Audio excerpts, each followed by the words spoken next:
Nick, Nick, Nick, Nick, Nick, Nickelodeon. Nick, Nick.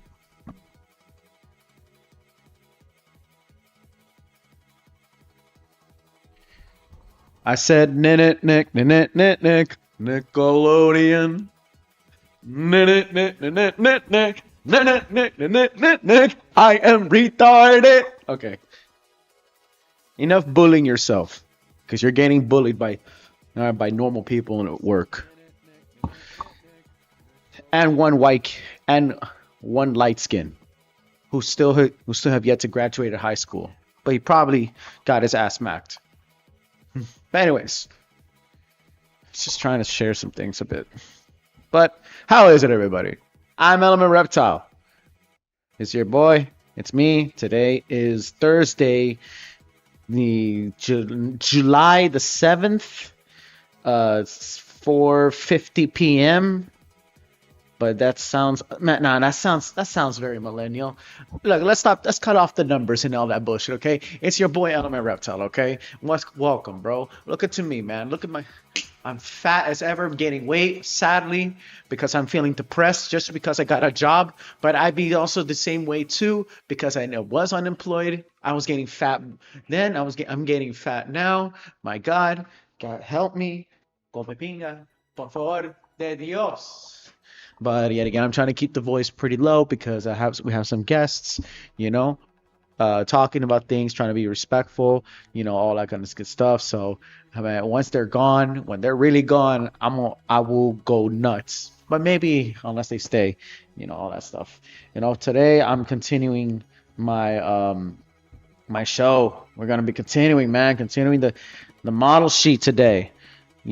Again, we're gonna be continuing and continuing and continuing and continuing the life, the model sheet of Anish. We're also doing and video editing, not so much. I do have I never I could want to bring out some theme park news as well. I want to talk about theme parks. I want to talk about news about it. Even review. I did my review on the Chainsmoker Cat as well for video games. I want to talk about video games. I want to talk about theme parks. I want to talk, all that good stuff, all the things nerdy and stuff. Or perhaps that'll never happen. Depending on depending on my pace, because my we're trying to keep the stream 3 hours. But it's still I gotta get things early as done as usual. However, I hope you guys like this. And we're going to be doing this work as much as we can. And to this point on, I do have my title say continuing my OC, model, like, right, as it is, right? But I'll be like telling you guys too, man, like I didn't type as much because I was rushing. I do things at the very last minute. That's my sad part.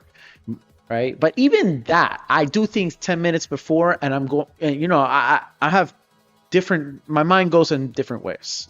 My mind goes differently while I'm trying to focus on one thing. That happens. That really, really, really, really happens.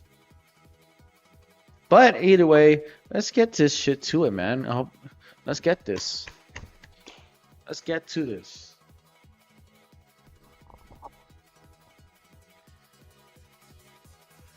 All right. Where's my pen?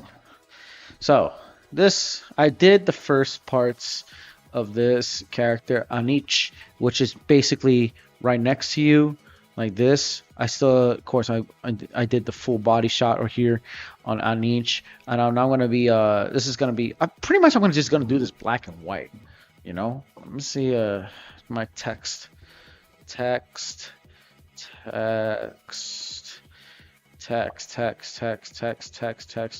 Yes, everything is checked up. Everything is checked up. Man, I should be using my remote.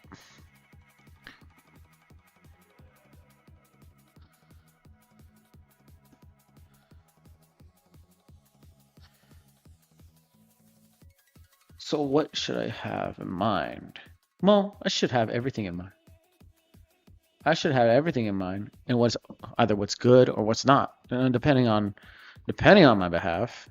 I have many principles that some say be go OG and others say not be OG. I'm just, I'm just a guy. I'm just a glutton on that stuff. But mind you, too. I mean, I'm trying to.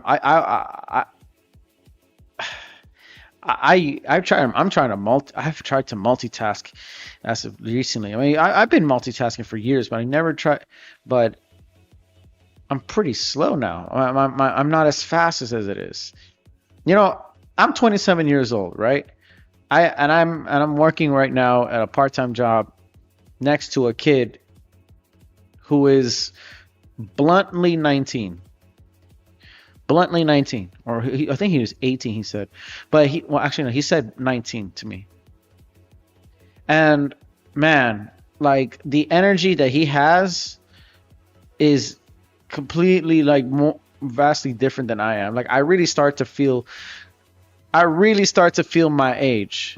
However, I mean, this dude, as extremely light skin he is, right? He's got this. I mean, he's got the skin color of Trippy Red, mind you, right? I have the skin color of Jesus Juanes, if he came from the beach. That's the difference, right? But but he had more experience of carrying things. He's been traveling around. Now I travel around the world, right? But he's traveling. He moved out of the house himself. Now that's a common American thing. Once you hit 18, you hit 19, they somehow, some way you get out. You get kicked out of the house, and then you have to survive with yourselves. So that's what he did. And mind you, he's also going to college. So it's like this lone wolf mentality, this lone wolf individualism. I'm not very keen with that kind of stuff. I mean, but that's just depending on the type of culture that either both sides have. That's an American thing, that individualism matters. I too have that American mentality of I gotta go, I gotta move out now, because I'm this age. But then as time came by and I'm starting to slowly realize, what's going on with the world. The pandemic just ruined everything, bro. Fucking ruined everything, man. And all that things all settled up for my own cost of being. I like even my intelligence, my whole state of orientation and all that stuff, right? I'm not hasn't been reconstructed. So now I'm stuck just staying at the home base. However, that between him and I, right, is that as a Latino, I'm Latino, right? So we're collective. We're a very collectivist culture. We're a very collectivist type of people. So we moved. Like I moved out too, but I moved out with a group. I didn't move out of the house alone. Although I did met I have a cousin who lives with in a way like boyfriend or fiance that she lives with, right? Who, yes, a Latino and stuff, very like tira flecha. I'll tell you, he's very tira flecha. But between him and her was that, like he moved out just the same way as every American kid moved out. They had to venture out and all that stuff. And I kind of think to myself, why did they do that?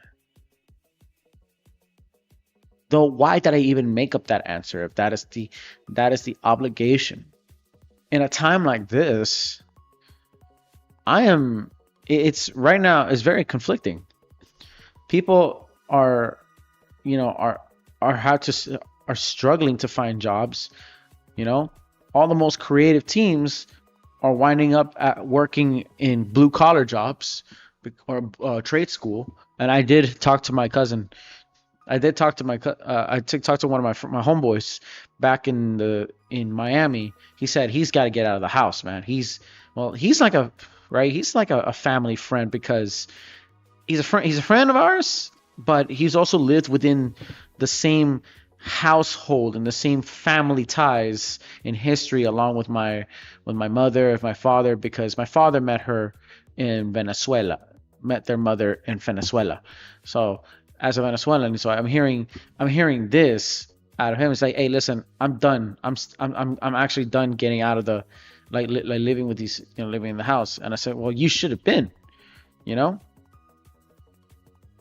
Yeah, you should have been, so, well, that, because he lives in a really terrible condition. I'm not going to say terrible. I can't say that. That's disrespectful. That's actually very disrespectful. He lived in a sort of a strained condition, I should say, in a difficult condition with not, it wasn't because of his mother. Mind you, they're, they don't have there's a house of a single mother, but it's because it's some of the attitude over there and the siblings and all that stuff. The amount of domestic fighting that they had in the house, and it's like, it started to stress him, and he doesn't want any of that. But nobody wants to move out. Nobody wants to expand their minds. Like, they go out and visit. They go out and venture. Mind you, they go out literally and venture throughout the United States. They venture out and meet their family over there in Venezuela. They do, right? And we'll say, and keep that too. We want to give condolences to anybody who lives in Venezuela, because Venezuela right now is in deep shit. I'm just say it's a real deep shit. But their families live in Maracaibo. All right, so Maracaibo.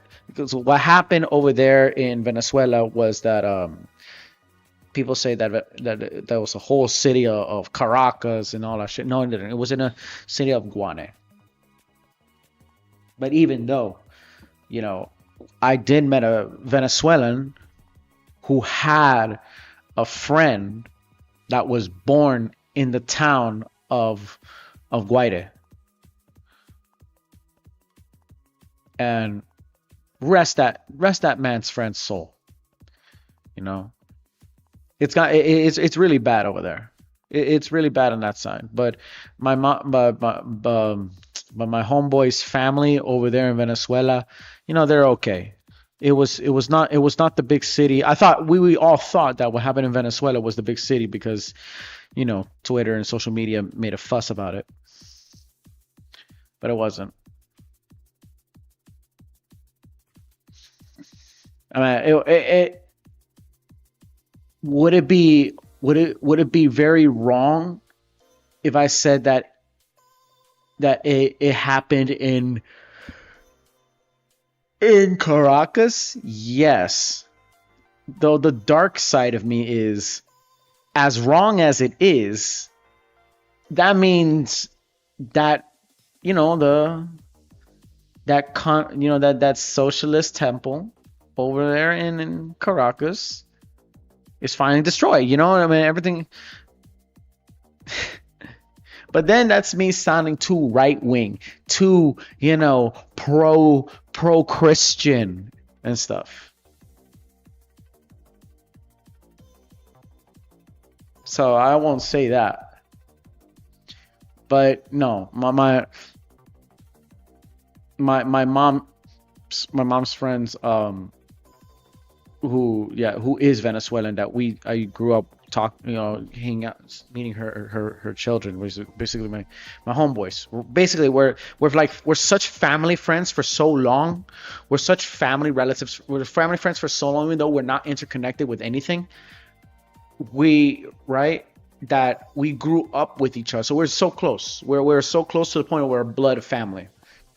And we have others in our friendship, other people in our family too, like family friends, like like many people have their own family friends. Basically, many people have their own family friends, and they stick to that. They stick to them, and they stick to them, right? And they stick together for the time being until to the very end.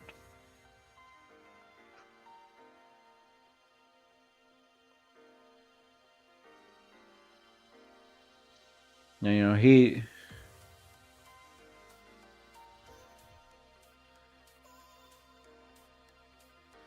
yeah, and and you know, I did give him I have his opinion, my opinion. Okay, if you're ready, just let me know. Move out. And I said, I want to move out. I'm ready. I'm planning to move out of the house. Well, every person needs a journey.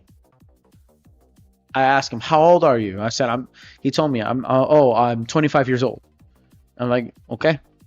You're at an age where you're gonna have to, you have to venture off. You know, you're at a proper age when you need to venture off. And my brother, though, he left out of this house, out of the, like, this is basically our house, yes, but we considered it as a base because we moved much recently.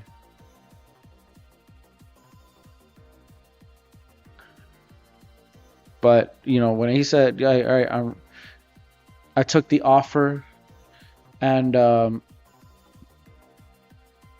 going home. Like, I'm going to travel, and travel he did.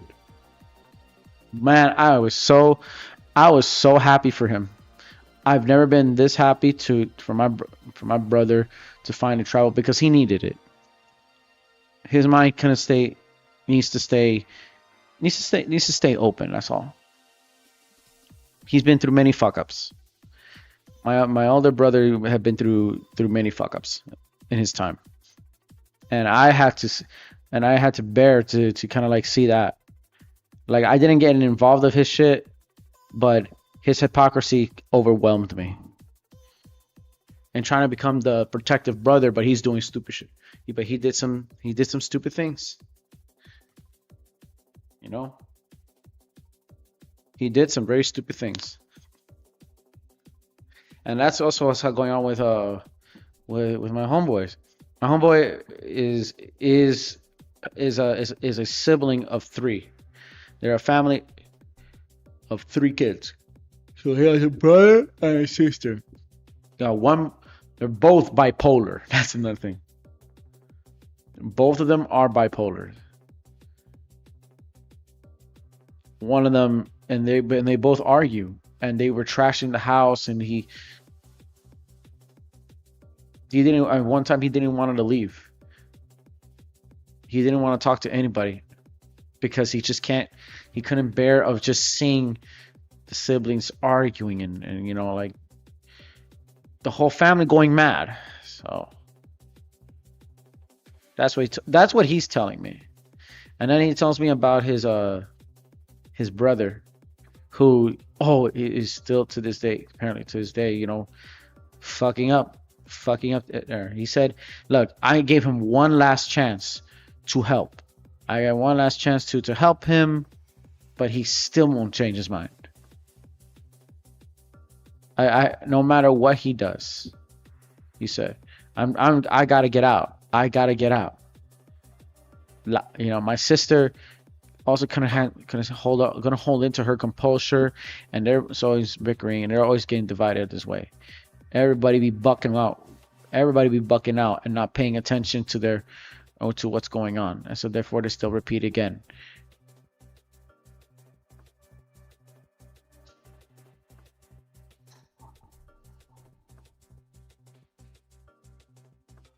Honestly, too, but that's a different story compared to my beloved cousin, who also is a person of a single mother, who's a son of a single mother. And then many different stories come to by, but from his side, it's not that he became born with a single mother right from the get-go. I remember. I still remember. I don't remember vividly about his father, but his father. I mean, his father was kind of a douche. I've heard, and he always comes home drunk. He was such an alcoholic, and not just that. There was some history I don't want to talk about it, but well, my man, he's gone. I mean, he's. That's not like he's. Yeah, he's gone because he's married with another. He tried to be married with another woman, but the father was. He was not a good father. Let's just say he was not a good father. But neither, but his mother too. I mean, because of that, because of the trauma, but the trauma of my grandparents, from my grandfather, kind of like almost reenacted back.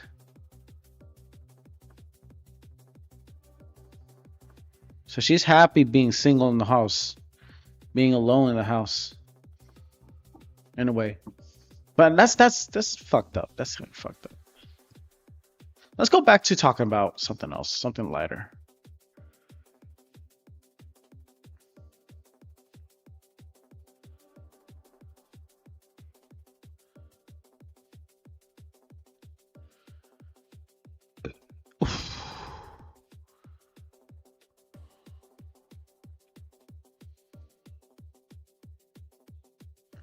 There you go.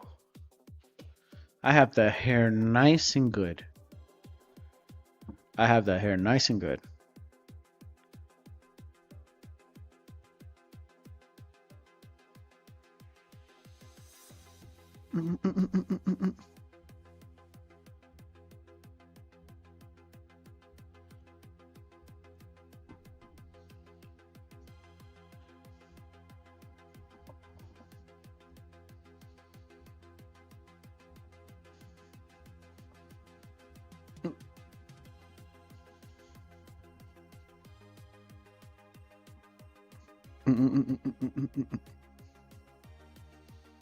Hmm?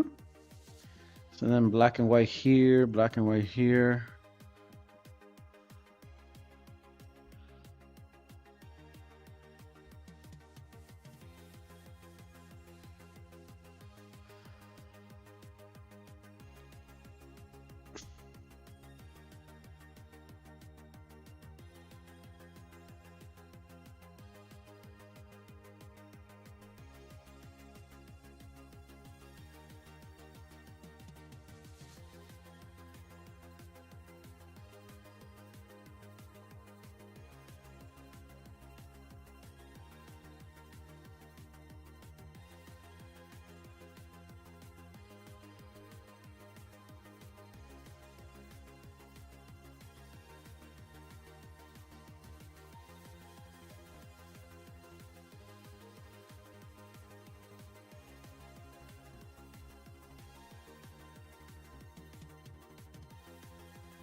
Okay, all right. No, no, no, no, no, no, no. Let's. I don't want to be silent. I don't want to be silent. I don't want to be silent. I don't want to be silent, sir. Let's not get silent now. Let's not stay silent now. Silence will is the best medicine and the best weapon, but not when you're streaming. We're gonna be talking about theme park news too. It's the afternoon. I want to keep it nice, get steady. I'm trying to keep it, 2 hours as well. I'll remind you that I'm trying to keep this shit 2 hours, because because I got woke up early. I actually came to work. I went to work a little too early because I got out of the car like at 10 minutes right before. But that was because I came in once late. So I had to pay attention by the rules. So it's like, hey, you came in pretty early. Well, I didn't want to push that. That's another thing. I didn't want to push that. So I was like, okay, I should not. I guess I should do it again, or I should not do that, right? Because I'm still training around and all that stuff. You know, picking up boxes is not my really my thing.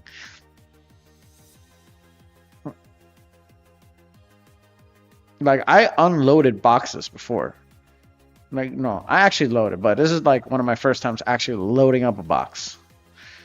And loading up a box is actually much harder than actually like unloading. Unloading is actually much easier. Much easier. But it takes time. You know, that shit takes mean time. It's like, don't complain, bro. Take that out now. And take that shit out. We did. We cut open them. So you're gonna be an unloader now. So yeah, we unloaded boxes.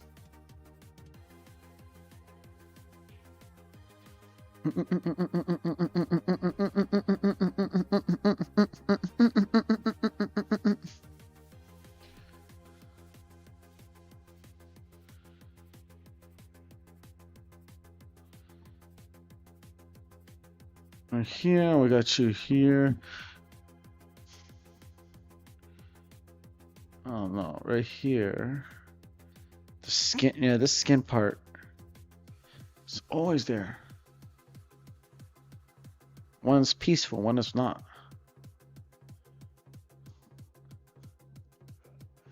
Okay, now let's see what you can do, boy. Ah, come on, Anish, don't frown at me. Don't stare at me like that. Stare at me in a way that it turns me on. All right. I know that's easy. That's such a gooner mentality.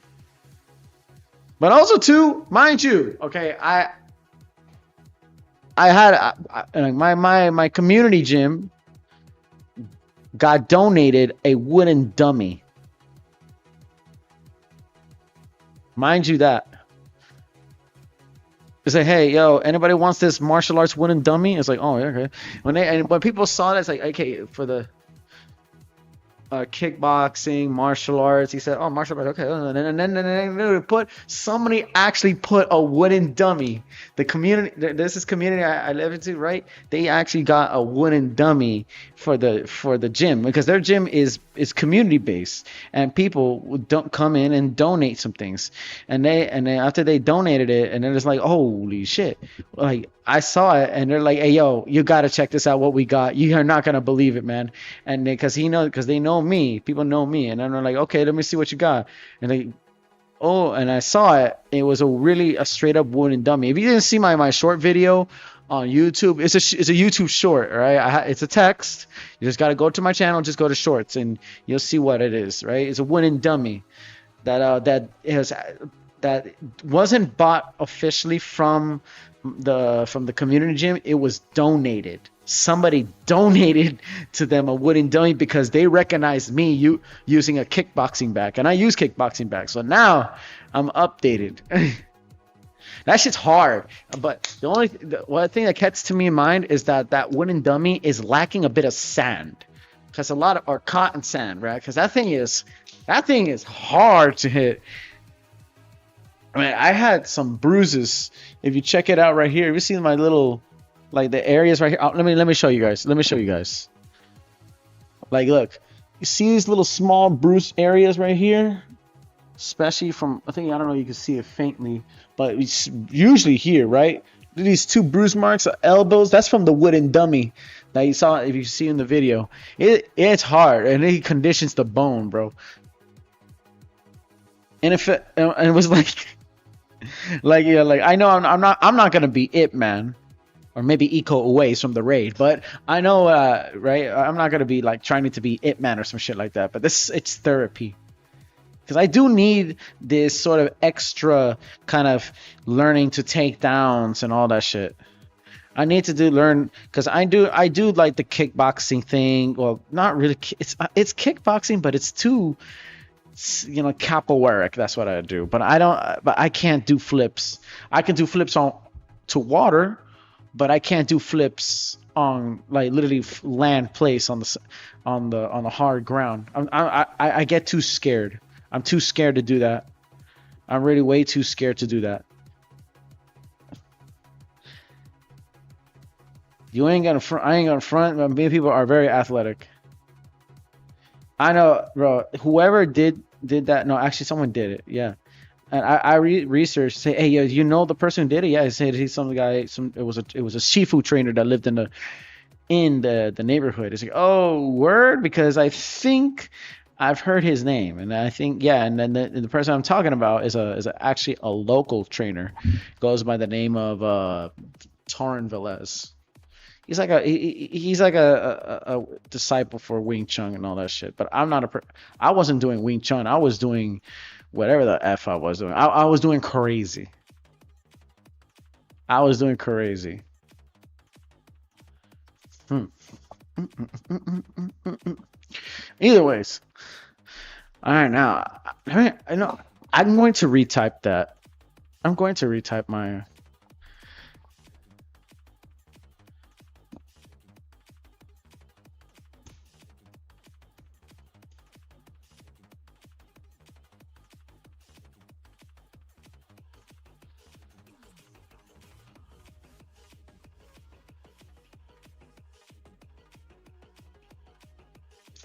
Oh my god.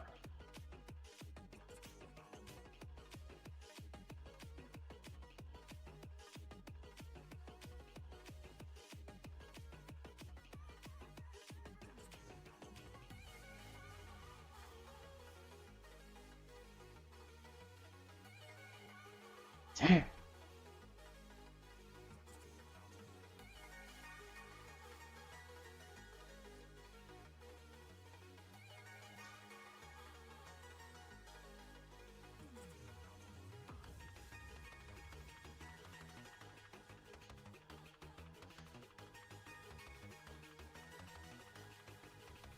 All right, there you go.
All right, I think that's good.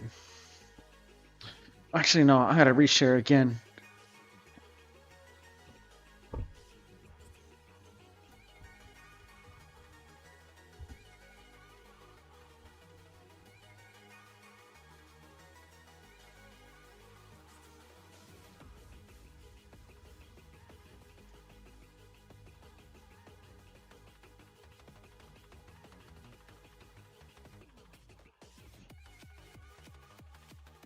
All right, right there.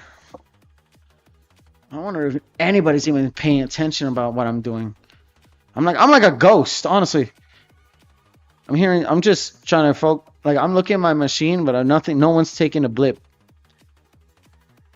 But yeah, but that's impulsiveness. Stop. Nah, nah, nah. That's wrong with me. That's wrong with me. I would never, Camilo, never do that. Never do that. I'm doing that because, okay, I'm drawing for, I'm drawing something that I like, not because I'm doing for clout. That's wrong. That's a wrong thing. I forget. I always forget. I always forget to myself that what I'm doing that I like is not for gaining fame. Because I will never get famous for this. Just because I got 1,000 followers, over there on Instagram doesn't mean anything. Doesn't mean anything that to that point on. It really does not mean anything.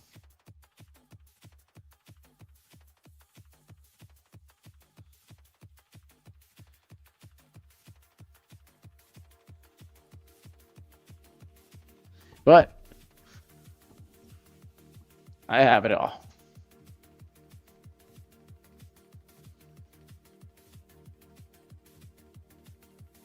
No character. No. I might have to lower this damn thing. That music. Cause I might get. I don't want to get persecuted.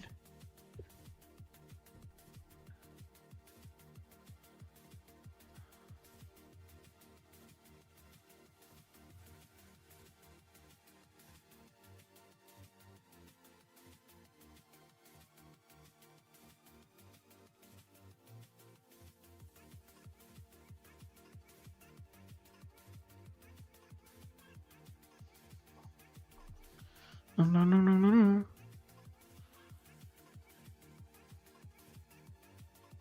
All right, so let's bring out some theme park news, shall we? I want to check out some theme park updates and theme park attractions. Theme park captured the magic inside the magic. What are the new theme park news on social media? WDW Pro. I mean, what are the websites I have to check out? That park place. I want to talk about theme parks. I had to go check out some theme parks. I had to check out some updates. What are the right here? Meanwhile, while we're drawing, right? Meanwhile, while we're drawing, while I am drawing, I want to talk about theme parks. Anybody who wants to check it, wants to pay attention to understand what I'm trying to say here, all it's gonna be coming up from here. Or better yet, or no. But I want to talk about it. What is going on to this moment? Today's theme parks, okay. 1 billionth guest to Disneyland by Chamley reported Disneyland. This is from the Park Place. I'm also want to check out some news too on I want to see what else. Capture the magic. Absolutely. Capture the magic. God damn it. Why are people doing that?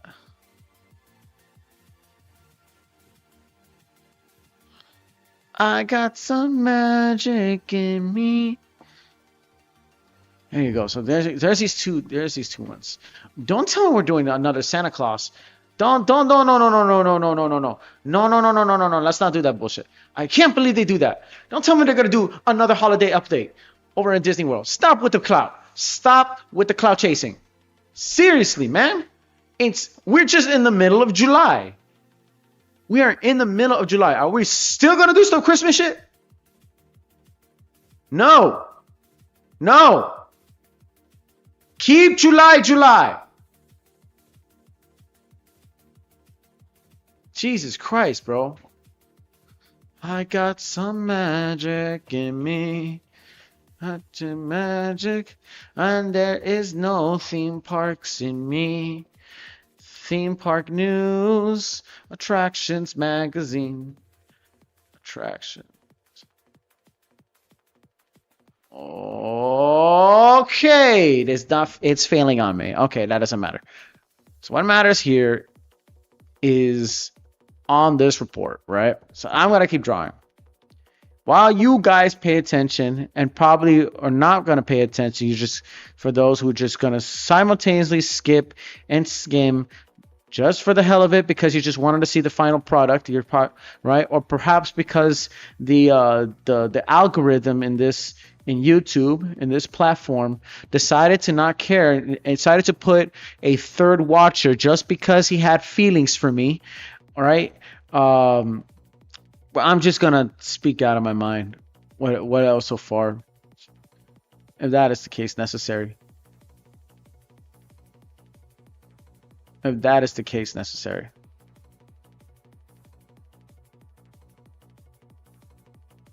All right.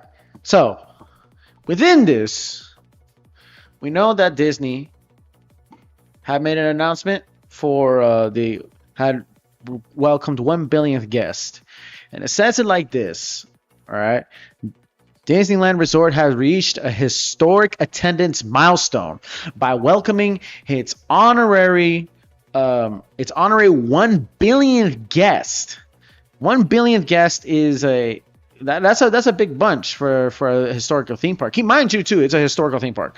All right, by welcoming its honorary, the recognition took place on July the 3rd, 2026 in Disneyland Park in Anaheim, California, just days ahead from the resort's 71st anniversary. The Disneyland 1 billionth guest honored during the ceremony was 8-year-old Andres Robles of Arizona. That's a weird name. Last name, actually, right? Instead of the beginning, my typical family visit, the Robles family, right? Man, I'm lost. I'm going in and out in this BS, dog. I am going in and out on this BS, man. Oh my God, bro. Hold on a second.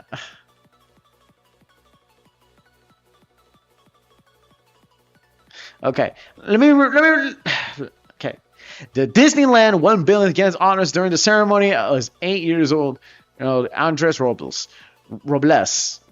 I keep thinking Robles of Arizona. He was he was visiting the resort with his parents, Alejandra and Jose Robles, right, to celebrate his birthday. Instead of beginning of a typical family visit, the Robles family was greeted by Disney representatives and invited him to take a part in a ceremony at the Main Street USA train station. There he is. That's the Robles family. That's the 1 billionth anniversary, 8 years old, right there. That's the Robles family with Mickey Mouse and Minnie Mouse, and there's so forth, too, right? During the ceremony, Andres Robles helped reveal an updated population sign that now reads "Population 1 billionth." The sign has stood, right? The sign has stood near the entrance to Disneyland Park for decades. Disney said the new figure recognizes 1 billion guest visits to Disneyland Resort over its history. The resort includes Disneyland Park and Disney California Adventure Park. Right? How Disneyland. So what's going on right there on that behalf? So that this is just a normal tourist. It's a normal American Latino tourist out there that came in from Arizona. I really thought it was gonna be like the fans of the World Cup, because there was the World Cup fans coming in to to Florida, coming into California, mind you, because of the games. And I want to know what are the next games going on in the World Cup, because there's probably a finale coming in. People are literally probably like so kind of over it, because the United States of America lost, mind you too. Yeah, so America kind of lost. So due to the, I don't know what are the bullshit they say. I don't care, bro. I'm American any day, man. I'm American any day. I don't care what anybody says to us. I don't care what anybody says that we're cheaters and all that shit. I don't care. We're Americans, okay? And if we have to cheat, we have to cheat. Just like Chile, who have been cheating for quite some time. So we're gonna stand proud by that. We're gonna really stand proud by that. So now, after the ceremony, the Robles family received a VIP experience at Disneyland Resort. Yeah, right. Disney said the family was accompanied by a VIP tour guide throughout the day. Their Their itinerary included a visit to Walt Disney's private apartment above the Main Street Fair fire station, right, and a ride on the newly opened Soaring Across American attraction at Disney California theme park.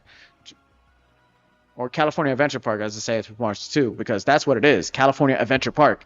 I mean, if you guys not knew, if anybody who's living in California, you're pretty much aware about Walt Disney's secret apartment, just like that basketball court that's still in the Matterhorn bobsled. Shout out to anybody who's living over there in Cali, besides Skid Row, besides Los Angeles, just Anaheim, fuck LA. I was just giving a shout out to anybody who's living in Anaheim, right?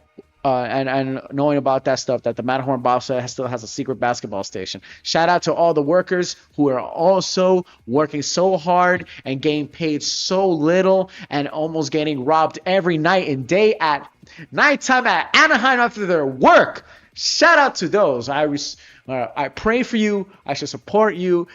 And then hopefully, you have a better job. You have a better career. If you still love Disney, and then enjoy the Disney. You have your dreams come true, because it's happening here in Orlando as well. Either so, that is let's say, if you guys do take a break, there is the Matterhorn bobsled for every one of them niggas who work for Disneyland, who have their dreams come true working at Disneyland, and have the best of themselves, because they need it. They actually do need it, mind you. They actually do need that, on God.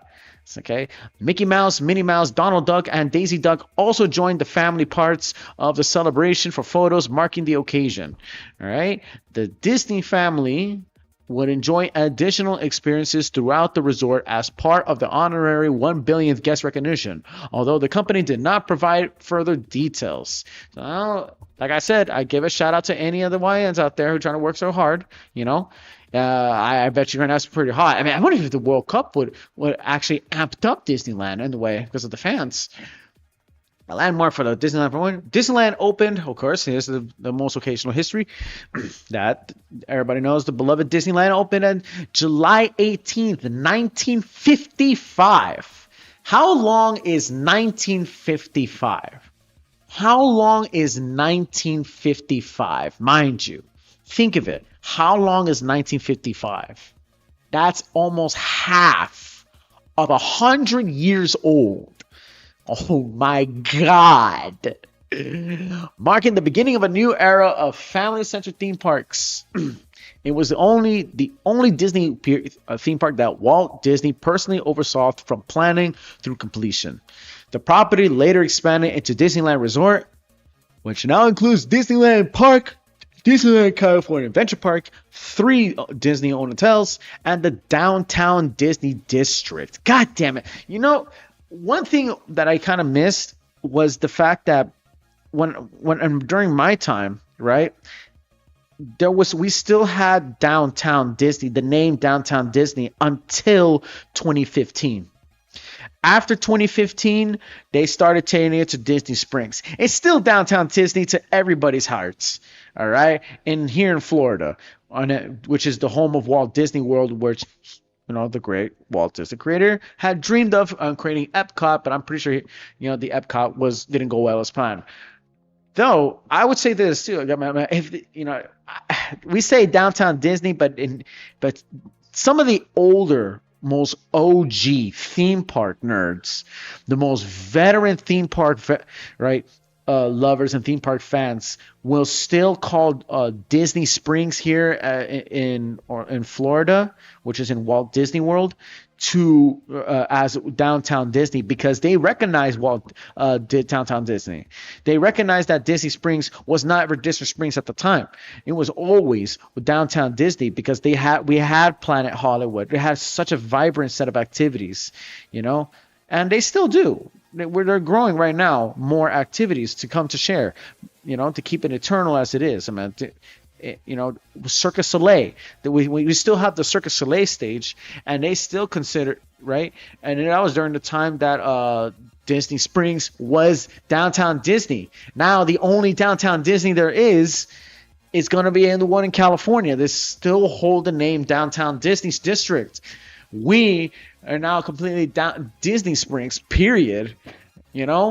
and they did change a lot of things. I mean, right? There were some things that were in need of change. It was outdated, but you know, many fans will still older Gen X, baby boomer theme park nerds will always consider it. They will always argue at your face. They don't even scream at you like it was never Disneyland. It was God fucking Disney, downtown Disney. It was never Disney Springs. I still see it to my heart as downtown Disney. No matter what the trolls say, no matter what the hoodlums say, no matter what that kind of stuff. Okay, not like really, but they would still consider and still remember that what it once was, downtown Disney. It's because they were been there, and many millennials and many Gen Xers who were teenagers or millennials who were children at the time during the 1990s still recognized Walt Disney's Disney Springs as downtown Disney, and the attractions had it, man. I mean, they had many arcades, and then until they started removing shit. They still remember the NBA All-Star experience during the 2000s, and so they took that out, all that kind of good stuff. But back to it. Jill Estorino, president of Disneyland Resort, spoke of the significance of this moment. Welcoming our 1 billionth guest is a remarkable milestone for Disneyland Resort and a testament for the generations of Disney guests who have made this special place part of their lives, she said. For more than 70 years. Okay, 70 years. Almost. I would say almost half of a year, but it's almost 70 years. Okay. That's still half of 100 years. What am I saying? She said, Walt Disney's original park, for more than 70 years, Walt's original park has been a timeless symbol of Disney storytelling, animation storytelling, where memories are made and shared, and we are honored to carry that legacy forward for guests today, for generations to come. The attendance milestone comes during Disneyland Resort's 70th anniversary celebration, which began in May 2025 and continues in 2026. Man, I'm trying to copy this OG theme park enthusiast that I grew up watching as a child. What's his name? Ricky Briganti. Oh my God. You guys do not know. If you guys do not know the name Ricky Briganti, he pioneered the communities of theme park enthusiasts. Much like Mr. Theme Park Reviews, right? Who talks about who goes around the world and actually goes to ride the parks. For those who do not know Coaster Force or not knows the original Attractions Magazine cruise, man, you missing out, bro. You not know the culture, the goddamn theme park culture there, bro. I grew up watching these guys as kids, man. When I was a little jit, man. I remember seeing going home, listening to the podcast or looking at the podcast of Ricky Briganti, just hearing all the news going up and up and up and up and up. And mind you, at the time, it was I was in Miami. I was still down South Florida, and don't get me wrong, the EDM, the parties, all that culture there was something else. But I kind of missed the little hills. I just kind of missed that all the stuff that I like that is very nerdy, very geeky. And I always considered that city Orlando, even though I was born there, and I know the facade that shit there's a facade to that shit, and I know the bad shit goes there, all the the hood ratchet YN culture shit that goes down there.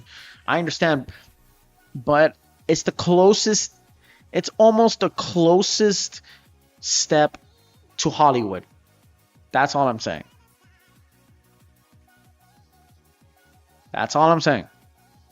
It is the closest part to actual studios over there from California. So back to it, right? So that's the one thing. But what does it mean to be the 1 billionth guest at Disneyland, right? So what the Disneyland, for those who, so we're going to be continuing, but what does it mean? So they don't know. They don't know about this, but what does it mean to be the 1 billionth Disneyland, the guest in milestone? Disneyland, the 1 billionth guest recognition refers to 1 billionth cumulative guest visits rather than the 1 billionth different people, like attendance, totals reported. Let me say this again in the stupid Ricky Brigante way. The Disneyland 1 billionth guest recognition refers to the 1 billionth cumulative guest visits rather than the 1 billionth different people, like attendance, totals reported by many theme parks. Repeated guest visits by the same guest accounts towards the overall figure. Attendance milestones are common across the theme park industry. They give park operators an opportunity to recognize guests while marking significant points in their history. In this case, Disney selected a family already planning a birthday visit to represent the occasion. Disney also released photographs from the event showing Andres Robles and his family during the ceremony alongside Disney ambassadors and Disney characters. The images documented unveiling the updated I'm stupid as hell. Okay, let me be real. Okay, Disney also released photographs from the event showing Andres Robles and his family during the ceremony alongside ambassadors and Disney characters. The images documented the unveiling of the updated population sign. The announcement just came weeks before Disneyland's July 17th anniversary, more than 70 years after opening. The resort includes to mark major attendance milestones while reflecting on the long operating history. So that what you're just going to see right here is the family of the the Robles family, and marking them. I'll tell you this too. He finally be lucky. He's probably feeling the luckiest person alive. The 1 billionth guest, mind you, because Disneyland is an extremely historic milestone, man. In California, it's a theme park that was opened in the 1950s. The first true theme park. We're talking about a theme because we're talking about a very famous theme park like here in Magic Kingdom, right? That is not rather than just a typical attraction that's based on on topics and legends. There was the first time they ever attempt to make attractions actual rides that bent on storytelling. Now that freaking white boy who is right now turning on his grave after what they're seeing right now managed to accomplish. They accomplished putting storytelling in an attraction. If you look at like the new rides, like Jurassic Park and Islands of Adventure, or Jurassic Park in over there in Hollywood, California, right? Or the Majestic that's a good one. Majestic Manor over there at Hong Kong Disneyland, right? You see storytelling. Majestic Manor, which is kind of like a more childish friendly version of Tower of Terror and most Disney theme parks, it considered to be like it was a unique storytelling, attraction. It talks about story, right? Much like again, Jurassic Park was also executed in a sort of storytelling kind of idea that was bent and based on the continuing part one of the franchise of Jurassic Park, right? And Jurassic World, mind you, they all executed as an ascent of storytelling. Now imagine Camp Cretaceous from Netflix decided to be built as an attraction in the same way, right? Storytelling. That's what it is. That's why it was, to this day, is still a historic milestone, because it was the first theme park not only to be created as a theme park based on the movies, but it was one of the very first theme park on human history to be executed in storytelling and writing, and not just only writing, and two, artworks too. And that's why many baby boomers still consider like the animation as human milestone.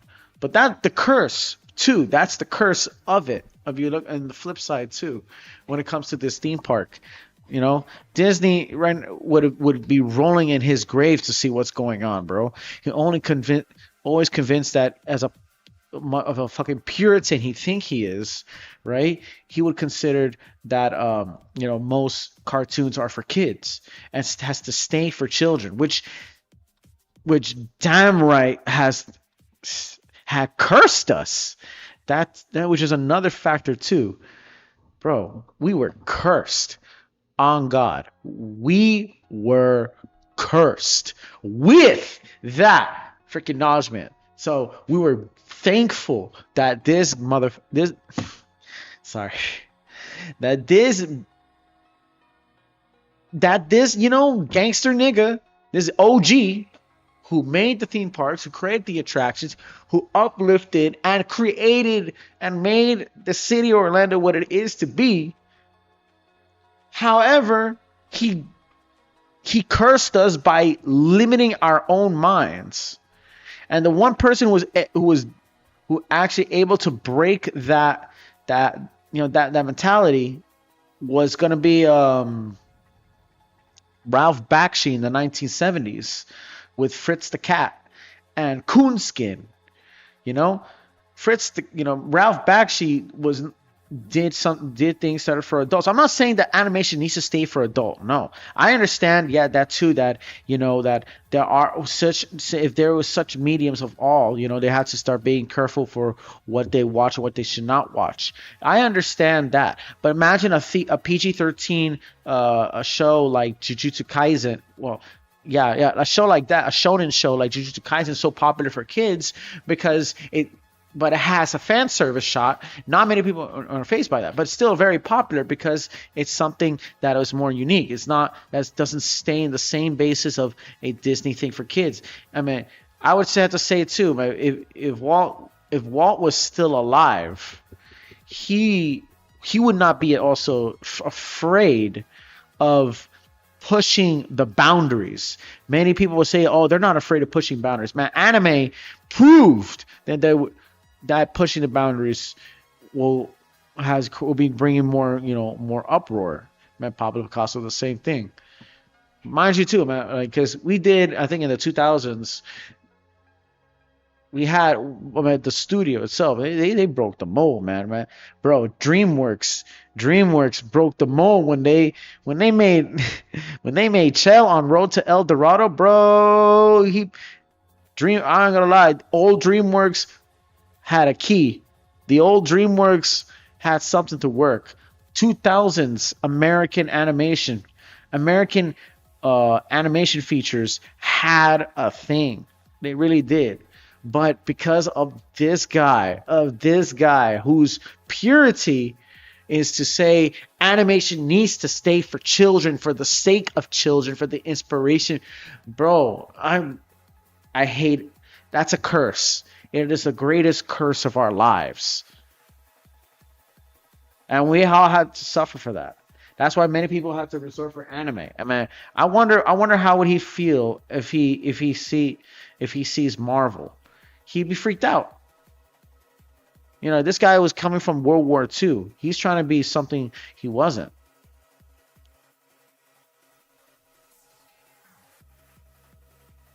But didn't he broke the mold too? Didn't this guy also broke the mold too? I mean, if you watch the older Goofy and Mickey Mouse cartoons, bro, these guys are on the trenches. Damn, bro, I didn't see Goofy that low in the trenches, bro. I didn't even see Goofy was smoking, bro. They were doing drugs, bro. There was blood. There was legit blood spilling out of Bambi, bro. Like, damn, I didn't know this shit got dark. They talk about, the prophecy of Jeffrey Epstein and his island, and I'm thinking, if you really see it, it's downright heavy, real heavy.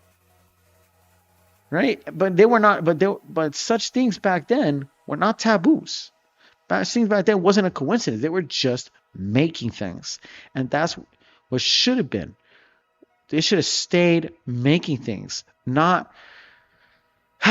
not just goddamn putting labels and ratings, man.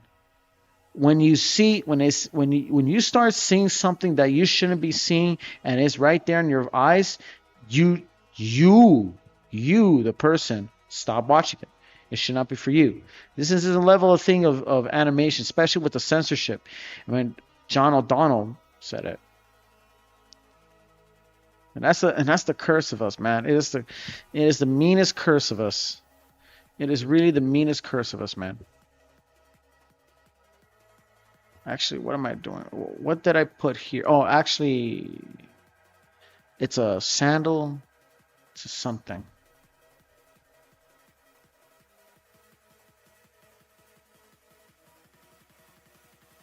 Oh, the most darker parts.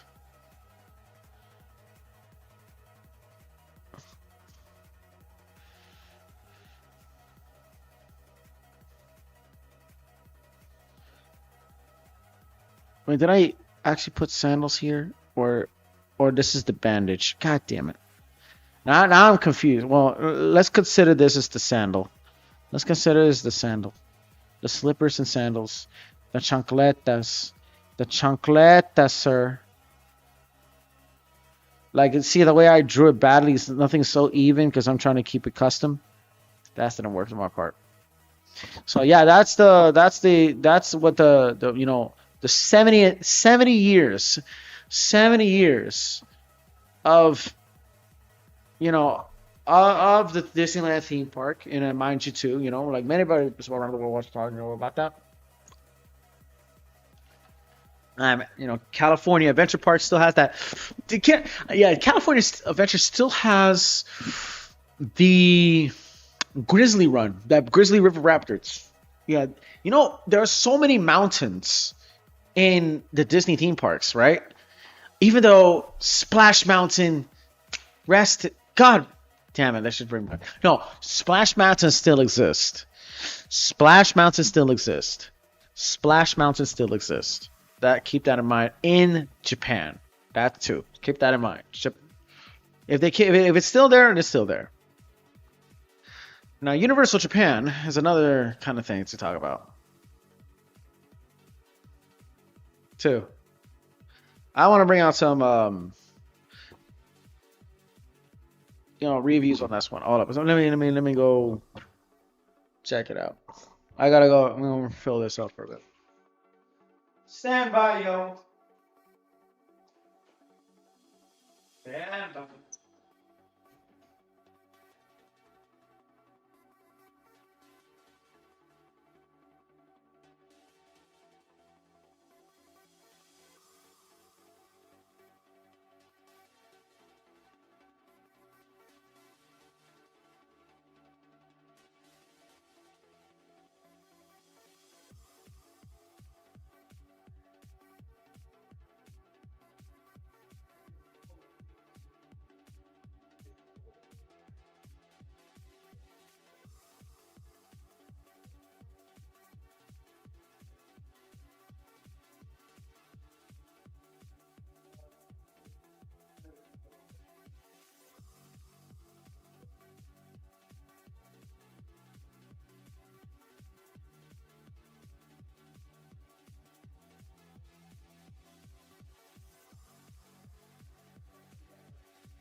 Alright, I'm back.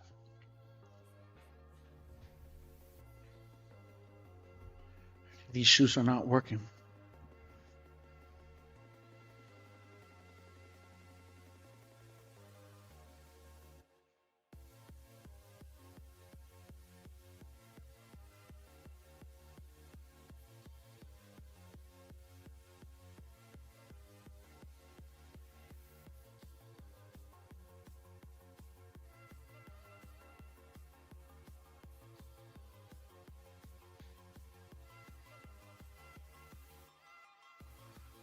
I'm back. My bad. It's just my shoes. I got wrong shoes. Like, I don't know. Actually, these are Brooks. These are very sturdy shoes. It's just the form of my shoes are very different. Very different. Way too different. That's the problem. That's my problem with my structure. I'm becoming heavier now. I don't want to become heavy. That's another thing. I do not want to become heavy. It's not something I want.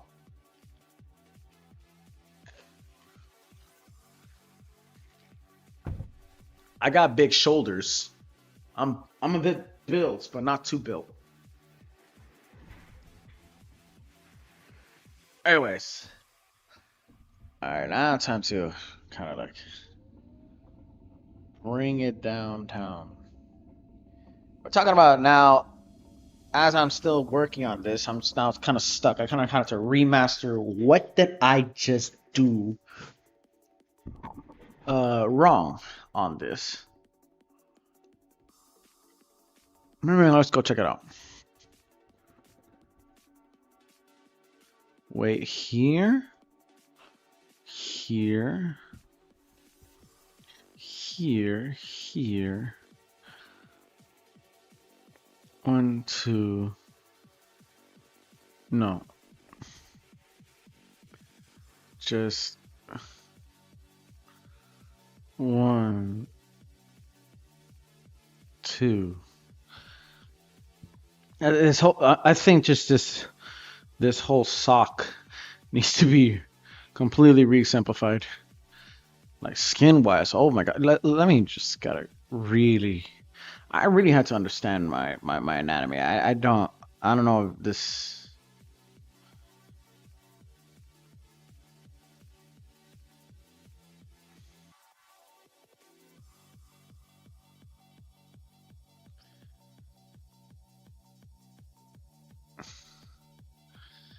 I don't know what.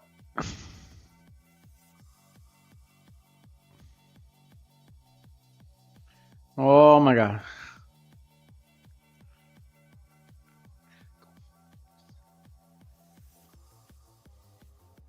Okay. Go fuck yourself. Alright, no, that sounds wrong. White supremacy. What? What am I saying about white supremacy? Jesus Christ, boy.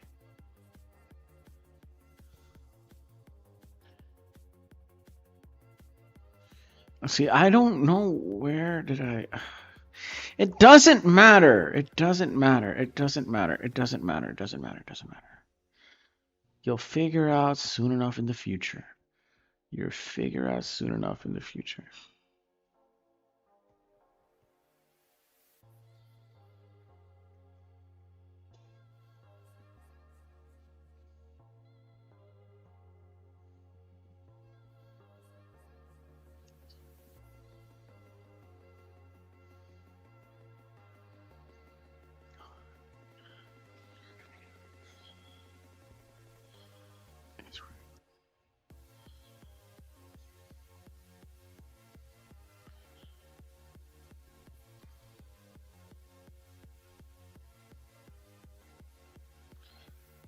Okay, right here.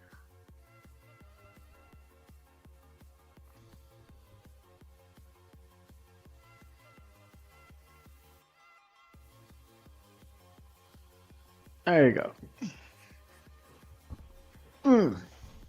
Now, Trying to get to that part. Ah, this track is bumping. I've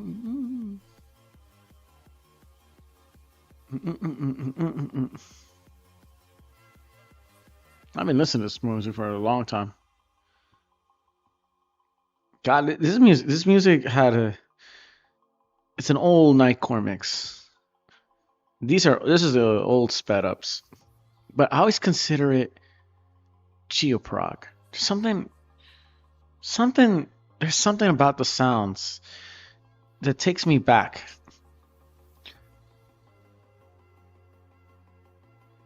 It's like 2012 sounds, but through them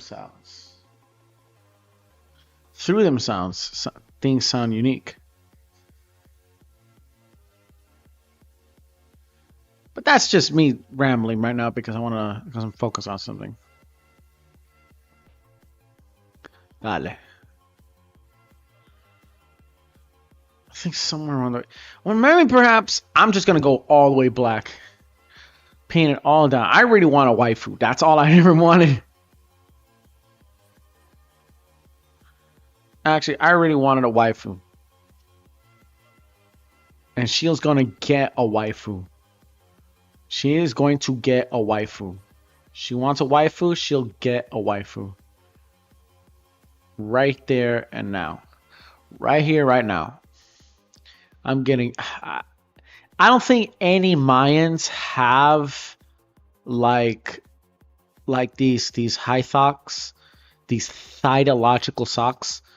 Or they do have like a leather. They had pants back in the day that they wear, but this is like North America. I'm mixing North American or South American shit.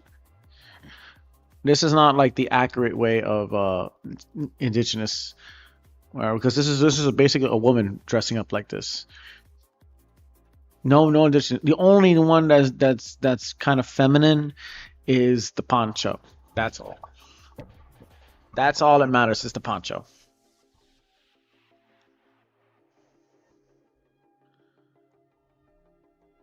See, it's all black and white, and keeping it that way. Kind of get. I will try to find a draw man, but I will have to draw a villain too.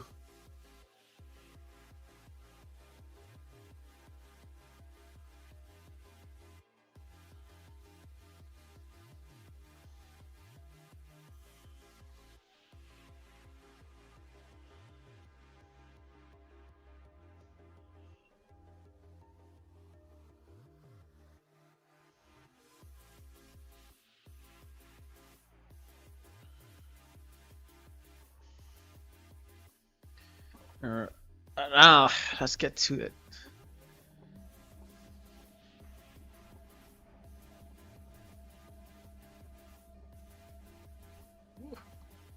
All the way downtown. No, let me just make it better. All right, I think this is the screen. This is the screen I want. Okay, let's get to another Centipede theme park news I wanted to talk about. Okay, thank you. What's the new theme park news? Universal Japan. Here we go. Universal Japan is getting a special Harry Potter After Hours event. Okay. I put on your Ricky Briganti theme park news. Universal Japan has announced a special Harry Potter After Hours event that will take place on September the 1st, 2026. The limited capacity program is part of the park's Back to Hogwarts celebration, which marks 25 years since the release of the first Harry Potter film, Harry Potter and the Sorcerer's Stone. Or in the UK, they call it Harry Potter and the Philosopher's Stone. And there's nothing. Wow. Okay. So it's just an announcement. Okay, that's just an announcement going there in Japan. I mean, what else much right now? Because their time is different. Time scale is different out there, so not it is to be. But the 25th. Oh, this is July the 4th. I should have been listening to this one. So back in July 4th, during the 150th celebration of the United States with a national black anthem. A yeah, yeah, yeah, yeah, yeah, yeah, yeah, yeah, yeah.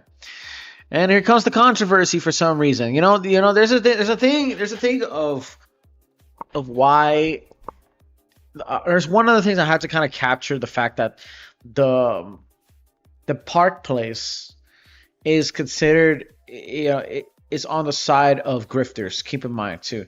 Yes, they are you know veteran theme park enthusiasts. Yes, let's keep that in mind. But what kind of like bothers me is the fact that when there's something that comes to like let's just say one of another culture and stuff, that they kind of like, I guess, it gives them this sort of like this controversial, like a backlash or some shit like that. What's with it? That's the question I ask. What's with that? What's with that? Why ask the controversial backlash, right? And say take about is seeking controversy, and people are acting like this in such a stupid way. So let's hear from them. Look, for the 250th celebration of America, Magic Kingdom and Epcot have introduced special fireworks shows that played for the first time on July 3rd will return to July the 4th. All right, that's what should happen over there, July 1st, July 4th, okay? But most guests were not prepared for Epcot to begin with their nighttime extravaganza with the lyrics that national has after all. Most Americans don't believe a white anthem or a black anthem or a brown anthem. There's just the anthem that's supposed to guide us all together as Americans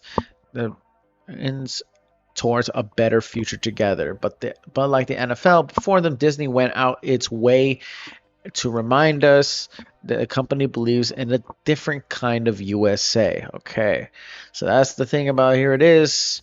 Here it is. That is the United States of America. As Disney celebrates America, join us now in a salute to the enduring spirit of the American people. Stand together and become the heartbeat of freedom.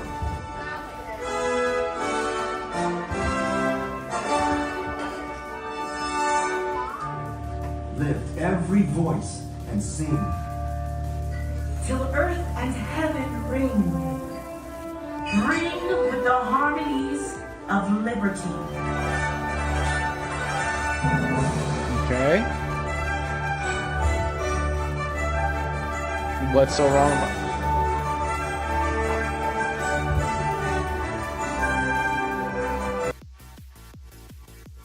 there's nothing. Okay, look, woke Disney can't help it starts his 250 with fireworks with the lyrics of the black national anthem, lift every voice and sing. They just want, wait, what do you mean? I'm just hearing something normal. Like, there's nothing. What you're trying to say about black? You want like the total hip hop? I got the keys type of rap hip hop type of like woke black national anthem. I mean, honestly, I don't hear a single lick of that. All I'm just hearing the 200. Now, in a salute to the enduring spirit of the American people who stand together and become the heartbeat of freedom.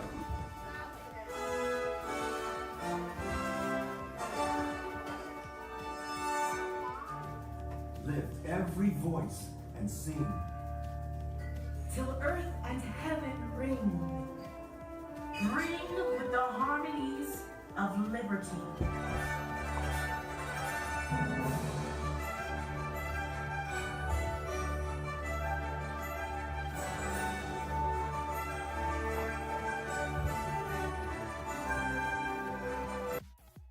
It's okay. Artstream. That is the United States of America. Okay, so I think they didn't want to play the actual American kind of like traditional music. They were just playing a Disney music. Like they said, look, with the lyrics of the black national anthem, lift every voice, sing.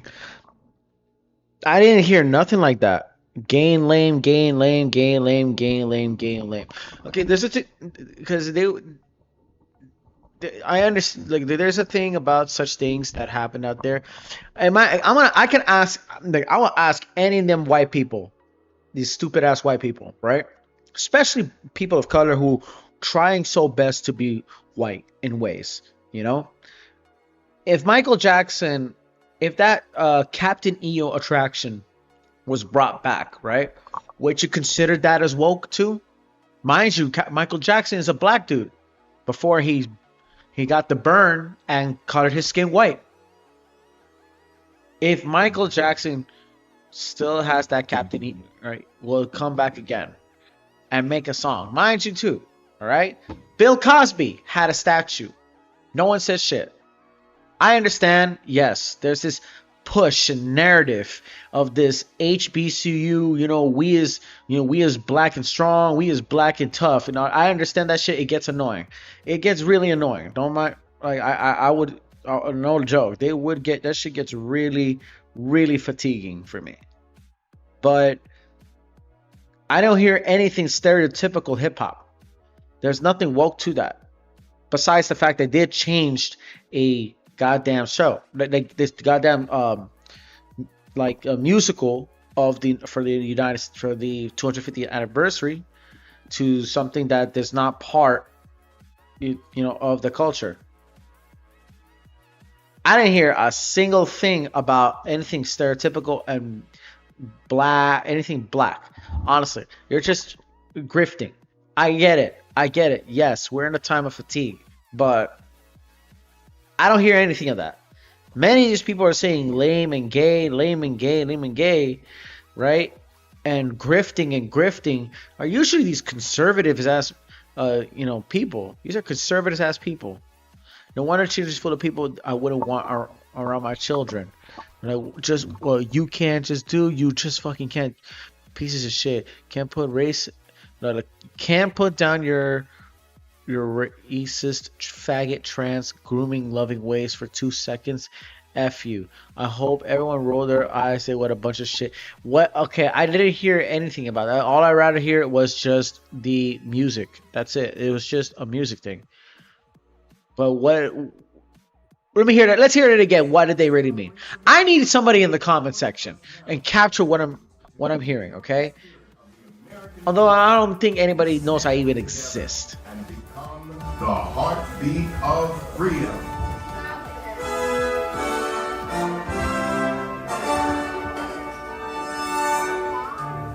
Lift every voice and sing. Till earth and heaven ring. Ring with the harmonies of liberty. What? Let's hear it again. Lift every voice and sing. Till earth and heaven ring. Ring with the harmonies of liberty.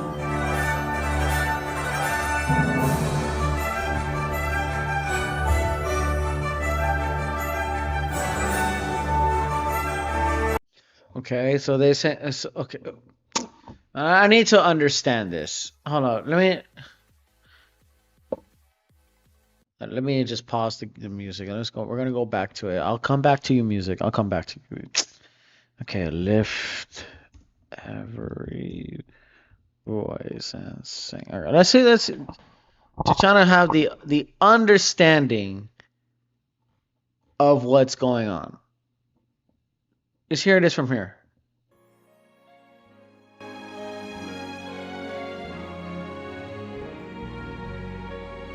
All right.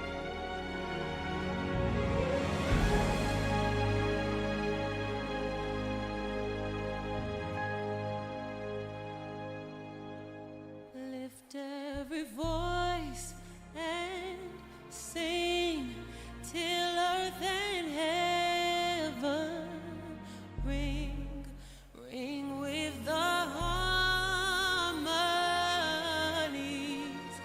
of liberty. Let our rejoicing rise as the listening skies. Let it resound loud as a roar.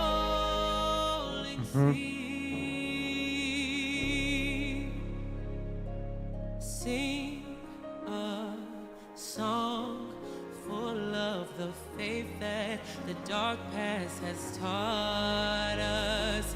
Sing a song full of the hope that the present has brought us.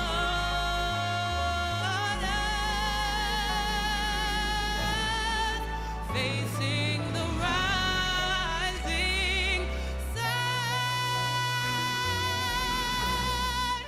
of a new day begun. Let us march on till victory. Let us march on till victory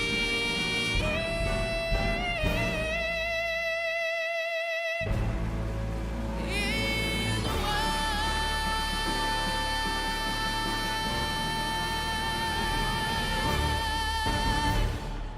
So it sounds like a national like, so it's not really an anthem, it's like another song, but then it wouldn't be the same thing to like songs like Yankee Doodle. It's like a modern version of Yankee Doodle. It's like a modern version of America, God bless the grace thee, kind of like stuff. I mean, of course, it's not the United States, the national anthem. It's just, I guess, their national anthem. It's their culture, too. Mind you, too, black people did build America. Mind you, too, okay? Just like the Asians built the railroads. Now, I'm not woke. But so I mean, I do probably will understand from that point of view that, yeah, it is unfortunate. It is kind of like unacceptable since it's the 250th anniversary of the country during July 4th with Walt Disney World. Yes, it could be, it was kind of awkward that they would put that, and maybe perhaps that was their intention. And if they did lifted that idea that, Disney, whether or not Disney wanted it in that sort of pace, or that sort of agenda, and they had an agenda, and they really had that agenda, I'll tell you that. Then for sure, then yeah, okay, then that's why it should be unacceptable. All right, unacceptable on that part. But at the same time, I didn't hear anything. that way. From what the orchestra I was hearing on the Epcot and this side was, I thought it was just, it was part of the parks, but I hear nothing about it. If I'm hearing like a Latino version or like a salsa version of the the Thanksgiving parade, then that'll be reasonable. That will be a very reasonable crash out, because it's something that is not part of the custom of things. Who are you people? Who is that? What song is that? What does that song? Why is that song here, not the American national anthem and all that shit?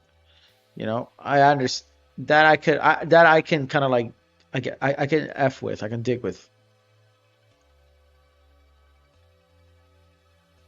What I don't know about is just that sort of standard. Imagine like the World Cup, the Australian fans who invaded a Walmart, like just fans for having fun, and then they were forced to kick out. But they say, "Oh, why did you kick them out? And they were the best people in the world, or Japan were the best people in the world." But when we make a mob, and okay, that part would be agreeable. Yes, the team takeovers. But what if they was an actual flash mob that were actually doing a performance, but who there happened to be black or happened to be Latino? What will happen to that? What happened to that? Right? The reaction, who was either black or brown flash mob performing or representing the country, would be a totally negative kind of response. Deport them all, fucking animals, and all that shit. Meanwhile, there were people in Britain who were getting to stupid shit. But I do kind of in a way look. There is this reason too, and whether or not Disney, that Disney had the agenda, because like trying to tour for years now. As of now, after the pandemic, Disney is lost its touch. But they're saying this, it is, but it's saying it by the law for it to represent the United States of America. Yeah, you do have to kind of like completely disregards anything DEI, and Disney has been doing DEI shit. But that one, I don't think that's DEI at all. I don't think it was part of the culture. True DEI would be like if you play a Hindu version or an East Asian version of the national anthem, because black people built it America, Kaiju too. Yes, it's not part of the. They don't. It's not like we're gonna put a hip hop theme song. If we put a hip hop theme song to the national anthem, right? Then that part, I say, I want that shit shut down. That shit's too woke and too stereotypical. So look, but right. After all, most Americans don't believe in a white anthem or a black anthem or even a brown anthem.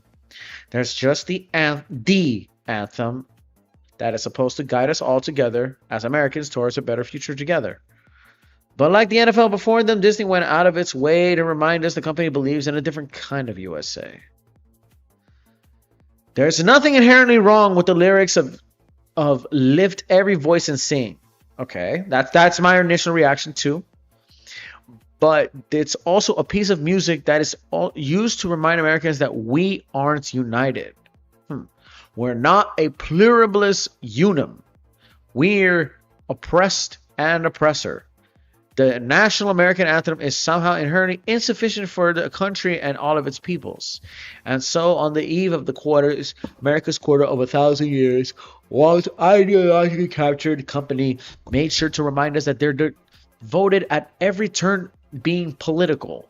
So, if you're hearing this, what this is coming, keep in mind, this website is called the Park Place. So, what's the Park Place? This is made by the YouTuber that of theme parks and attractions and everything pop culture, the Park Palace. He was kind of like similar to Nerdrotic. He's kind of similar to Eric July, Ripperverse. He's kind of similar to that. And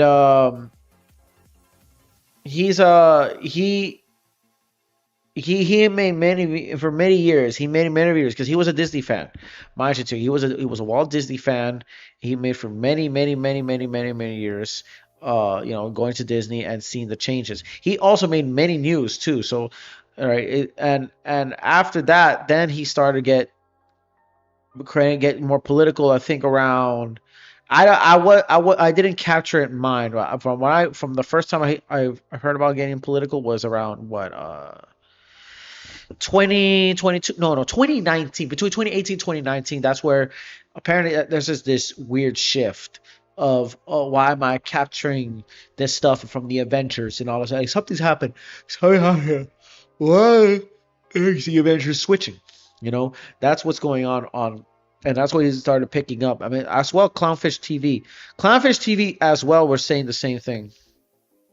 Clownfish TV was saying the same thing. There were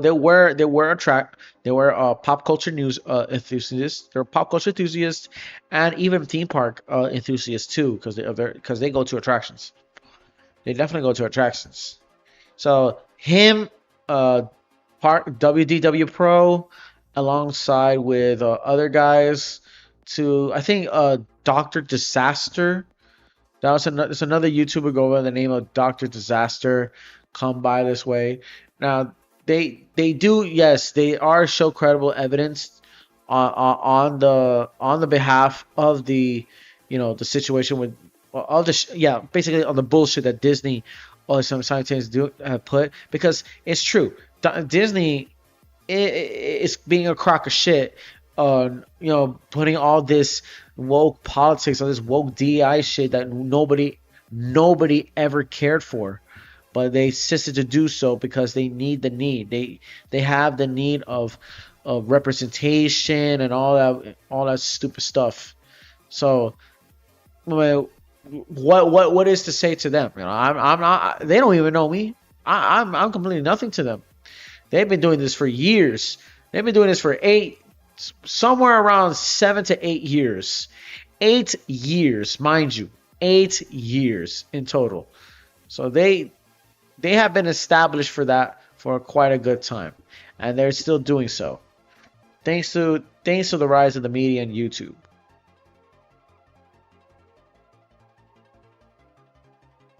All right, so back to this. Okay, back to their saying. Again, the history of lift every voice and sing is beautiful. Okay, he agreed. Okay, he likes it. He agrees with it. Okay, it's again the history of lift every voice and sing is beautiful. Its original intent is wholesome, lovely, and good, but the current use of it as a separate anthem is an invitation to a society that divided peoples, resentment, and factions. Can you imagine if Amazing Grace was declared as the Christian national anthem of America? It would be the same idea, taking a wonderful song to a tremendous inspiration, then using it as purposely to create conflict through an erroneous designation. Okay, hold up a second. Amazing Grace. Okay. You know, I hate it. I hate it when I'm feeling stupid. So it is a new thing. Okay. Amazing Grace versus Lift.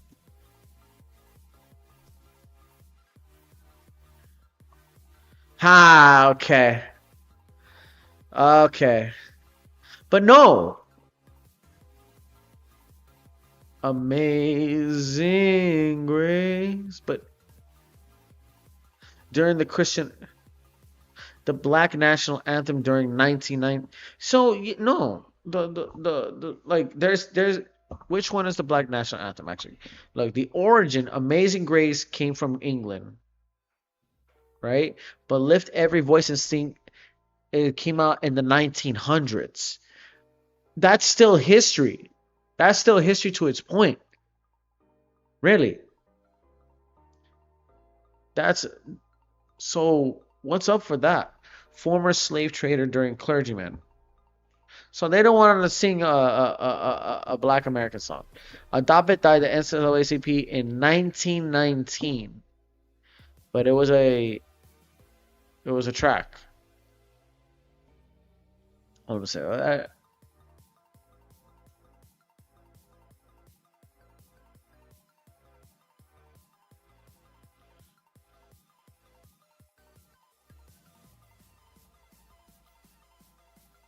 It's a universal Christian hymn. That's the thing. It's a Christian hymn. Personal redemption is a culturally specific hymn celebrating African.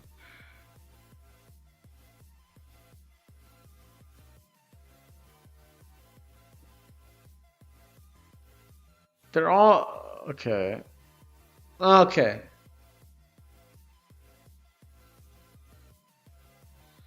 The brutal history of slavery and that.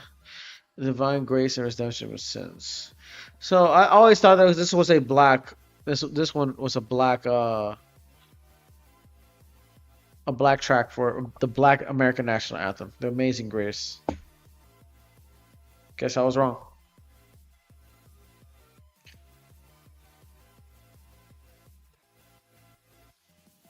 I was very wrong. But two, it was still made in the 1900s. So I don't know why motherfuckers like these people are still gooking. They're still gooking on that bullshit.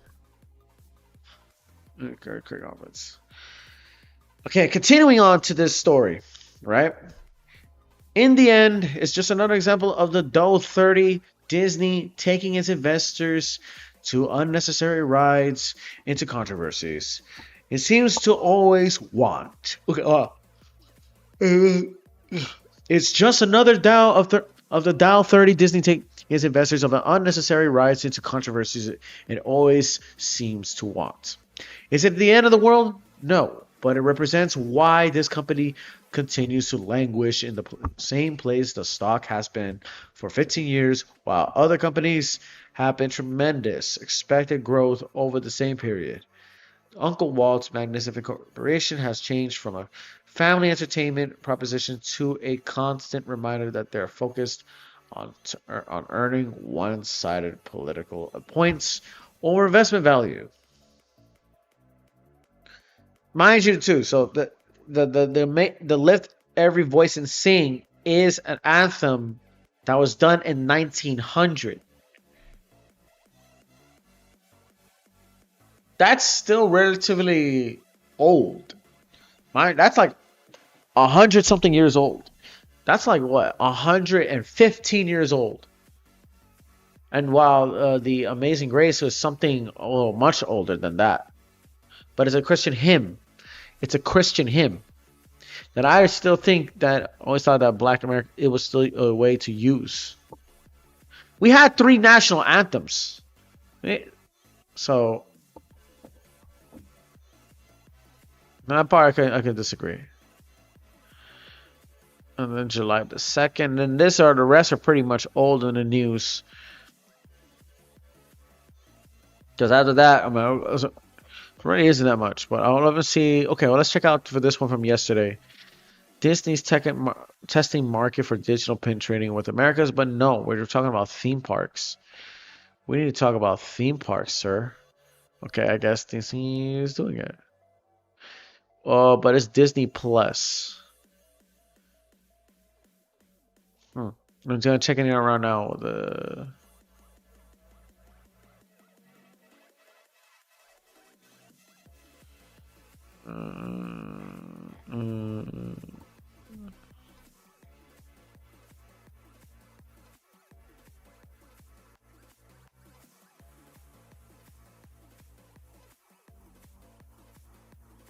Yeah. Oh my God, I'm dazed out.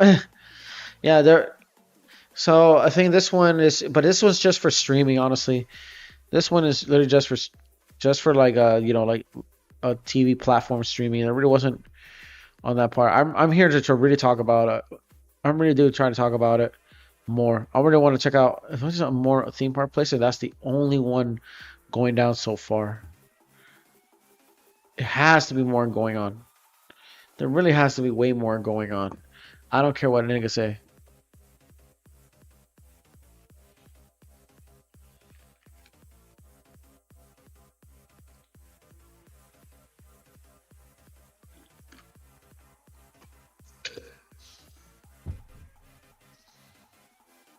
But let's take a testing market for penetrating with 25 to give away. Nope. Where are your theme parks?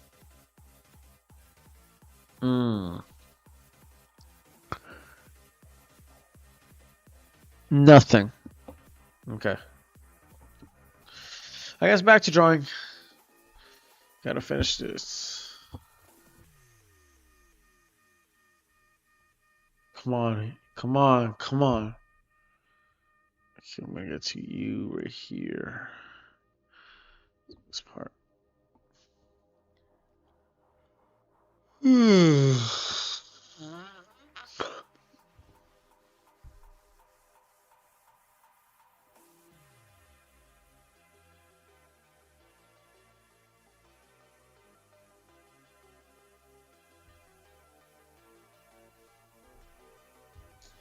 Shit.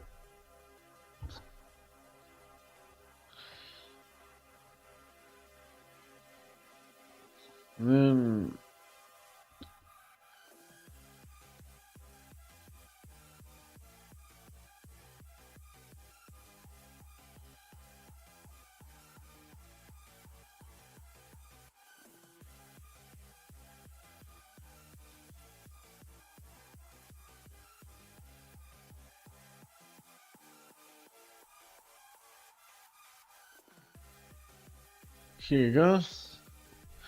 Dun, dun,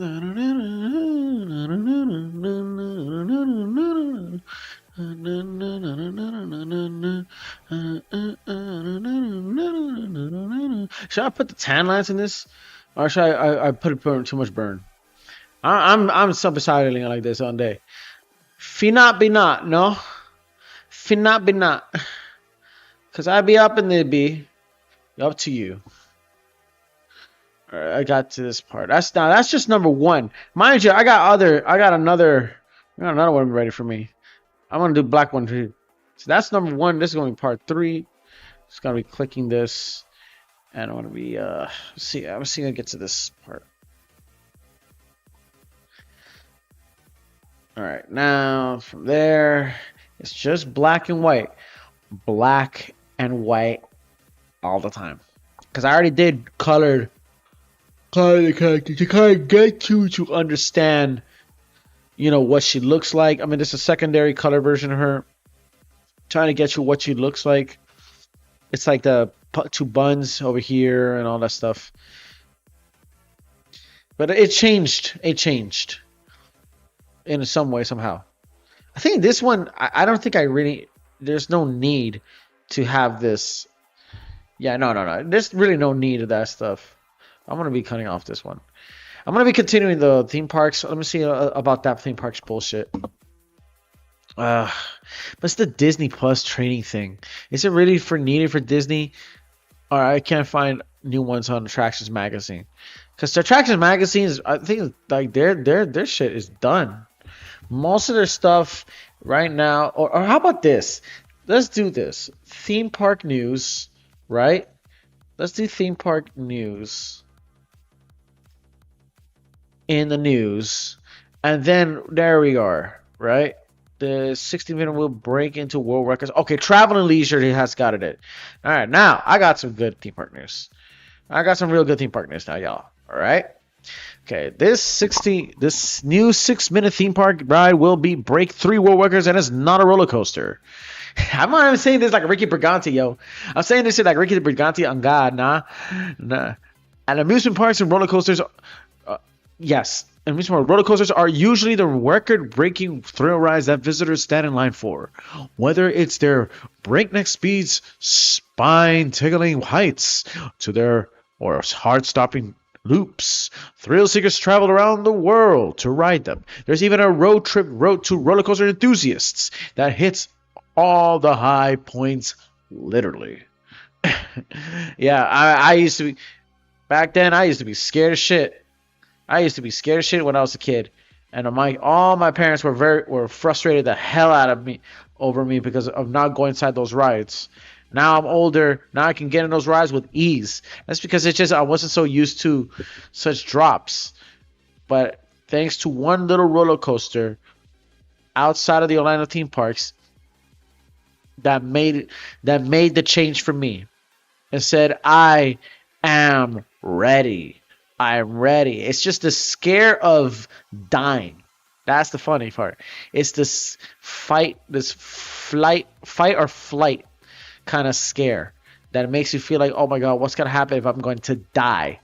It's a ride that is safe. You have to keep that in mind. It's when you lock your legs and you feel that scream. You scream hard. You scream really hard.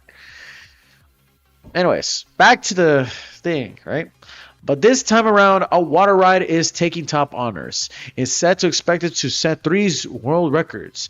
In 2027, Six Flags Carowinds in Charlotte, North Carolina is debuting Rip Roaring Falls, a 6-minute, 30-second long flume ride that will mark the world's first super flume mega drop ride at more than 100 feet, right?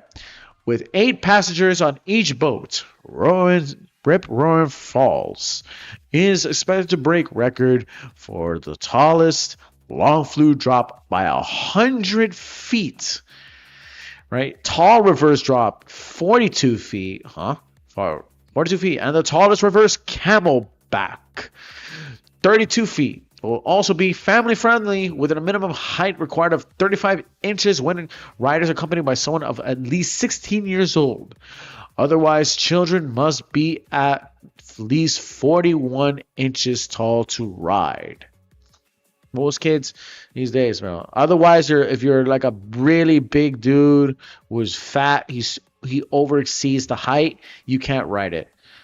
Just like what happened to that poor boy, 14-year-old boy who died in that drop ride over there, you know, that in Icon Park.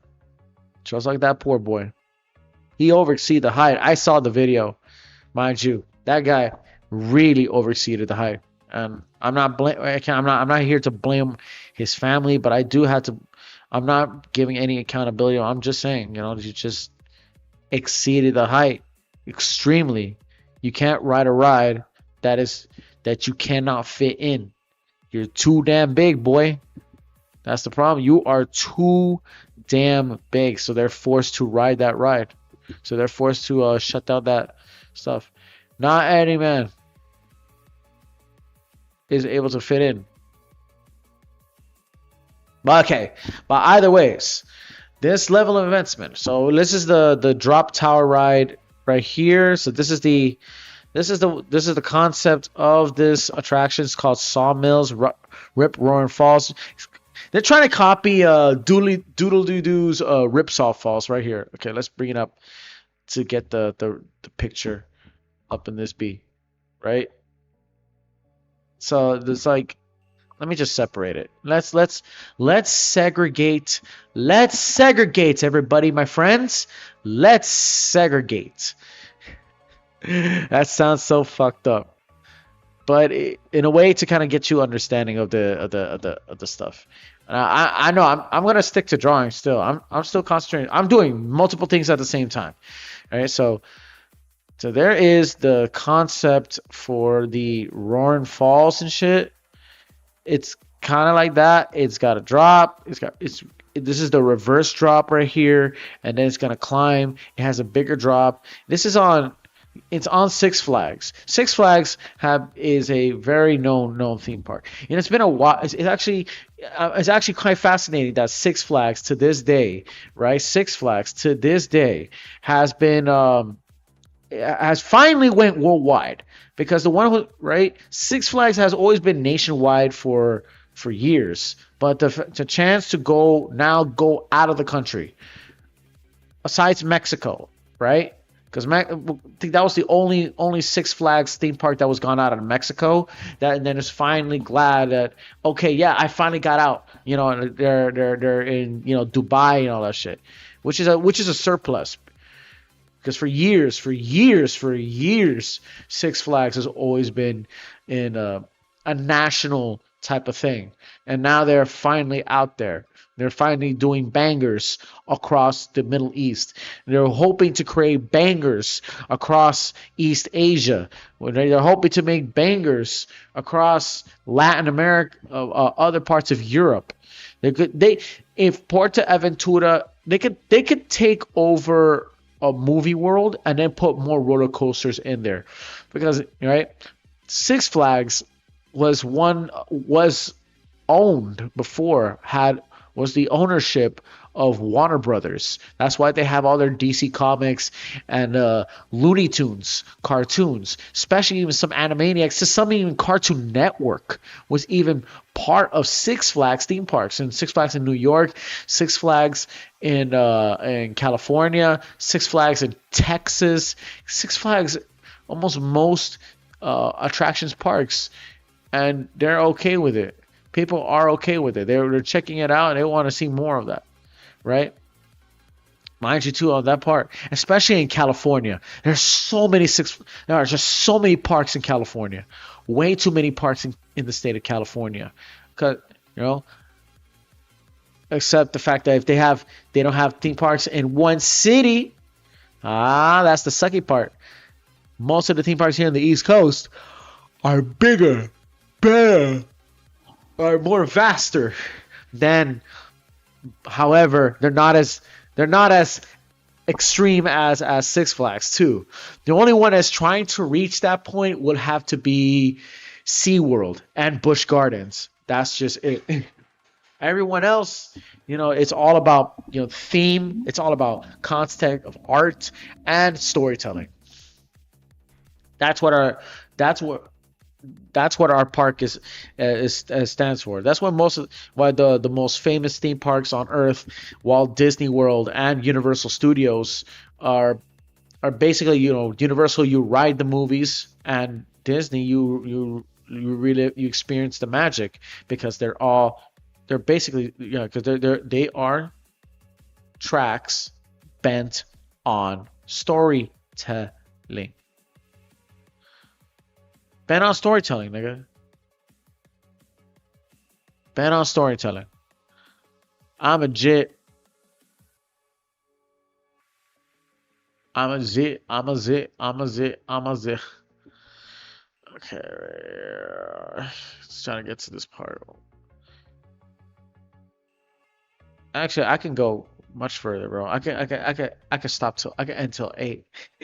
I mean, I'm doing 3-hour streams, all right? So that's a good thing. All right, let's get back to the drawing board. Now, guys, I know you guys are probably like wondering why you're watching this. Where do I see your info? Why you're talking about theme parks? Where can I see it? Well, sir, you can see it right here, okay? So we're gonna see the theme parks up here, sir. Up here. Look at the screen up here, yo. This one. Up. That's where you see the news. All right, because I'm concentrating on, I'm literally multitasking. I'm trying to multitask. I'm using at least 80% of my special needs brain. On God. So let's continue. This level of investment and innovation is a true testament of our team's commitment to bringing legendary attractions and world-class experiences to the Carolinas, said Bridget Baywater, Carowinds president. Oh yeah, wait. I did see that. I remember seeing Carowinds as a kid, so I recognize it. In a statement provided to Travel and Leisure, as new signature ride, it combines record-setting thrills and cutting-edge ride innovation, all with a 35-inch height requirement, and is made accessible for families. It is a perfect addition, sure to create lasting memories for generations of guests. Dale, chico. That's what it is to be right there. The ride speeds of 50 miles per hour and culminates in that record-breaking 100-foot plunge. Look, guys, if my voice is way too high, just let me know, okay? Like, just tell me, bro. Like, bro, just like quit it. Like, tell me, just say pause. Just say pause if I'm getting a little too far and my voice is too corny to make it the rigid Ricky Brigante. Have every right to say pause in the comment section below. Have every right to say that. Okay. Otherwise, the ride reaches 50 miles per hour and culminates that record-breaking 100-foot plunge. Additionally, the boat changes directions at 2 separate points, sending riders quickly in reverse, according to Carowinds. Rip Roaring Falls, which spans more than 2240 feet. 2,240 feet. Oh man, I'm fucking up. Of high flow water. Will also be an immersive, narrative-driven experience. Once loaded on the boat, riders will enter an abandoned lumber mill and a mysterious fictional world of Friedrich and Johann Holz, 2 brothers who worked in the Carolina Longwoods in the 18th century. There's storytelling to this bitch. But while their logging camp was left abandoned, some still swear that the flume is operated by somebody. Are you daring enough to know? Spooky! For those familiar with the park's layout history, Rip Roaring Falls will be on the former site of Rip Roaring Rapids, the water ride that ceased operations in 2019. Okay, so this ride is getting... So there was already an existing, I think, Roaring Rapids ride that was 2019, or maybe this was the announcement plan from that for that ride, you know. I mean, it's not like they're gonna pull off another. It's gonna have another like Skyplex like a Skyplex tower coaster. You know what? I think I want to say if they even any idea. Hold up a second. The the polar no, yeah, the Skyplex coaster is even up to date.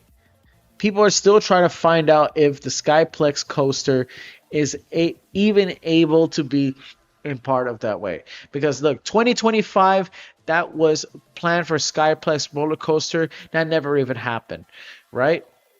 2020, bro.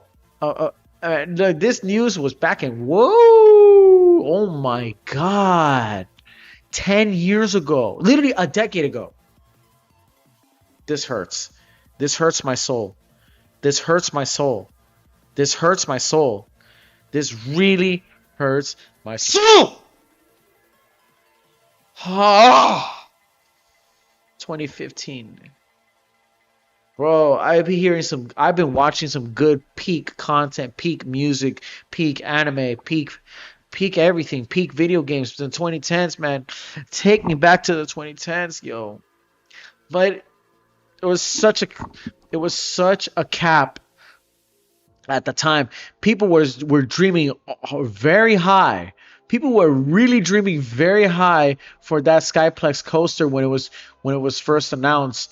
And this was during the time I was in, when I just arrived in high school. Mind you, when I was a freshman, I've heard about this story. They talked about, about the Skyplex coaster and where's it going to be, or actually I was a sophomore at the time. Actually, yeah, no, I was a sophomore. But, yeah, bro, like, fuck me, man. Like the Skyplex coaster was had people had such a high hope for it, and it was capped. They said, okay, we're investing this amount of money, and it never really happened at all. It never really happened. They didn't think it was a possibility. I mean, they felt so high and mighty, wondering if they were actually going to make it by the laws, probably by the money and by the economy that they were in at the time, because there was a theme park war. I think during the time with between Disney and Universal. It's always a theme park war. It was always a theme park war at Disney and Universal. I'll tell you that. I mean, these guys be going at it. They're trying to flex so hard, right? Meanwhile, SeaWorld Orlando. And I said it to these people in their faces. I said it to some of the executives who were running around in Asian parades in downtown Orlando at their faces. Secretly, SeaWorld be making bangers. Because yes, SeaWorld was making bangers. I don't care what the hell the theme park community even says. I don't give a fat D what any roller coaster enthusiasts say, right? They be making great bangers. Especially right now. Look, right now, SeaWorld Orlando is going to do this right now. Look, they just declared war on Halloween Horror Nights.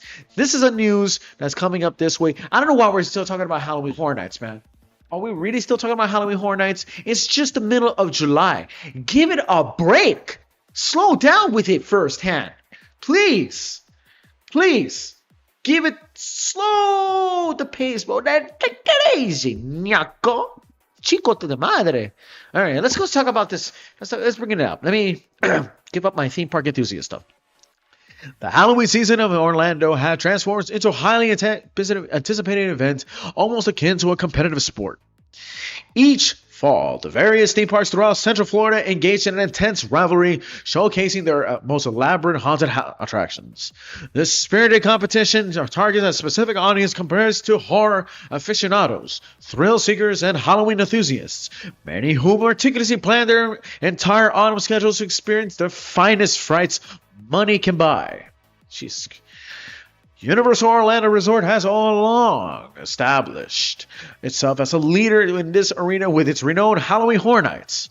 Over the decades, it has cultivated a reputation as the quintessential benchmark for theme park haunts, setting the standard for other events to aspire to. Meanwhile, the Walt Disney World offers a more family-friendly alternative with its Mickey's not so scary Halloween party. They should have kept it spooky. They could make a more freaking creative title. They think, but yet again, it's a kids theme park, so which provides a whimsical experience for guests, focusing on costumes and less intense scares, making it ideal for younger audiences and families looking for festive fun. In this vibrant mix of Halloween celebrations, SeaWorld Orlando. Right? And here we go, SeaWorld. Because SeaWorld will also be picking up on the hollow screen. Like they said they did in their fray 6 years ago. They're trying to, right, after carving out its niche, because they were of a niche alternate against Halloween Horror Nights recently. I mean, because Hollow Scream be setting up over there in Busch Gardens in Tampa. Remember, Busch Gardens is was probably the only theme park in Central Florida that is not in Orlando. So, right? Well, okay, there are many other parks, but as in roller coasters and rides. Originally launched in Busch Gardens, Tampa, and having built a devoted following for over many years, Hollow Scream finally made its Orlando debut in 2021. Since then, it has grown exponentially, gaining attractions as one of the most discussed Halloween experiences in Central Florida. The event's popularity culminated in significant recognition when it was rewarded. Sir, stop giving me ads, man. God damn, these ads are freaking annoying. And I start to lose some shit. Come pinga. And here we go. Come pinga. Come pinga. Okay, back to what I'm saying. And it's the most ambitious and exciting one yet. With new attractions and experiences, is aimed at captivating audiences and further enhancing its reputation as a must-visit Halloween destination. Huh. For its Halloween, for its reputation, it has certainly done a good sort of work. I mean, it's not like we're going to be not going for it. Because you can. And they do. They actually do. Keep that in mind. They actually do. It's not like we're going to eat for fries on the fact that SeaWorld, because SeaWorld was a very, to his day, to me, SeaWorld is kind of like the option to enjoy parks and enjoy rides, in a better budget. But I would be also too lying, because SeaWorld costs a lot of money. Universal costs almost $200 one point. Disney is extremely pointless to even go there. Most likely the Magic Kingdom. If you're going to the Magic Kingdom, please don't. Right? You are going to lose so much money. It's so ridiculous, because the greed in Disney World is expontaneous. It's so astronomical greed. I mean, their greed is astronomical. Their greed is really astronomical.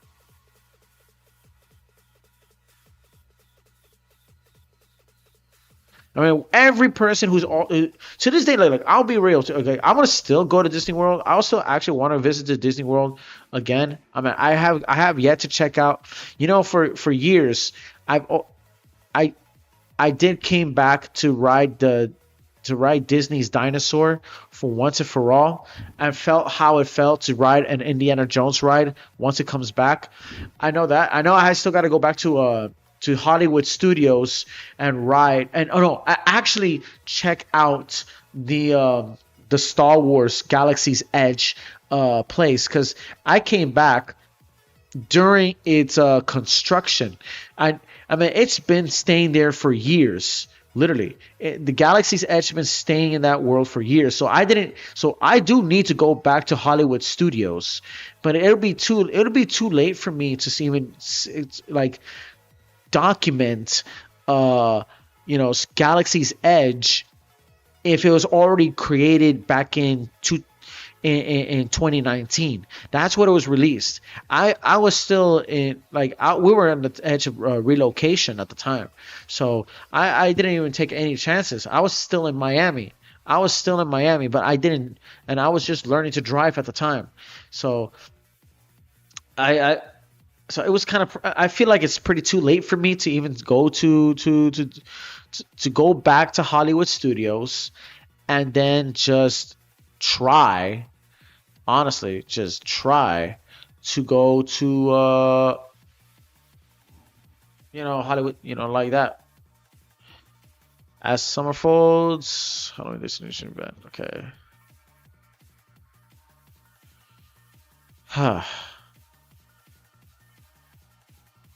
The event's popular comedy. Okay. Well, okay, back to the story about it. Summer unfolds as in anticipation of Halloween Titans. The SeaWorld Orlando has officially announced that Howl-O-Scream is returning for its 6th season. The initial details released during this announcement suggest that this year's iteration of the event promises to be the most ambitious and exciting one yet, with new attractions and experiences aimed at captivating audiences and further enhancing its reputation as a must-visit Halloween destination. Jeez.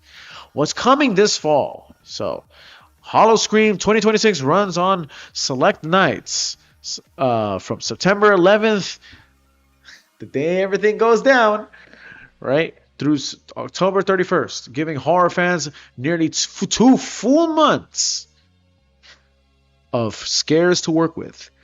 The full lineup has not been revealed yet, but SeaWorld has confirmed the event will ultimately feature 5 haunted houses, 6 scare zones, 5 theme bars, and 2 live entertainment shows, and additional attractions and experiences will be announced throughout the summer via SeaWorld Orlando's social media channels. The one haunted house that has been officially unveiled is already generating a lot of conversation. Titled Everything Must Say, the all-new attraction dropped guests inside a suburban homes that has sat unsold for 6 years. Every prospective buyer fled into terror during open houses.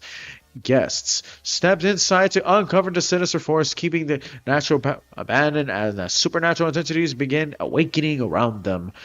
They quickly learn why one phrase echoes throughout every room. Everything must stay. The blend of paranormal horror with ordinary suburban settings is the kind of concept that tends to work extremely well in a walk-through haunt format. And it signals that SeaWorld is putting real creative work and effort into this year's lineup. Man, my brain's cooked. Hold up a second.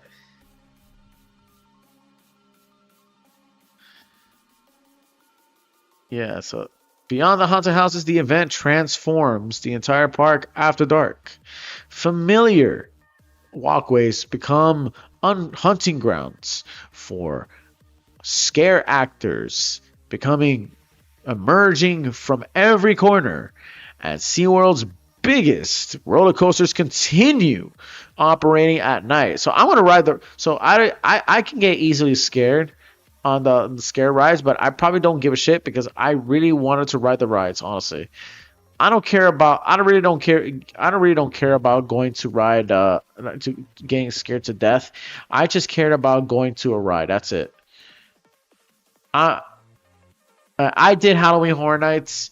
Yes, it is by far the most captivating. The most iconic, the most important kind of like blend of character designs, like that was ever made. It's the most complex too. I mean, the complexity and the efforts to make such characters, the artistry to it, so that makes it high class. I mean, high class. You have to not ball around. You do not need to sit on your ass drawing these characters. Okay, you can draw cartoons, but can you do it with such detail? These people can do details up the wazoo. These people got fan base, mind you, right? The people who work for the creature features that are done, or actually did movie productions too.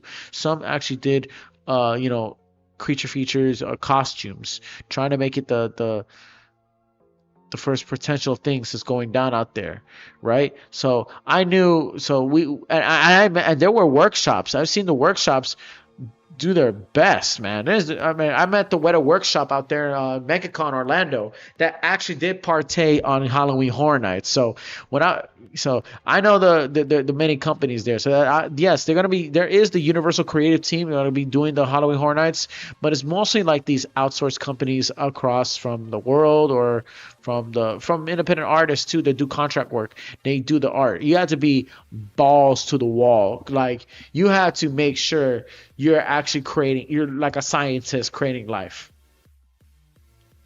My God. Beyond the Hunters.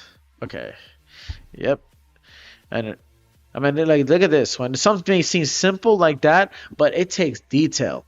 If you look thoroughly in the guy's dresses, it takes detail up the ass, man. It takes great detail up the ass. Tickets are already on sale at SeaWorld Orlando. SeaWorld has launched a limited time sinister sale to kick off the season, with single night tickets starting as low as $34.99, representing savings up to 70% of regular pricing. Annual pass members get even deeper discounts, with tickets available from $29.99, basically $30, and savings reaching up to 75%. For an event of this scale, those prices are generally hard to argue with, especially compared to what other Orlando events Halloween typically runs. So this is like the Instagram post right here. Kind of put this out right there.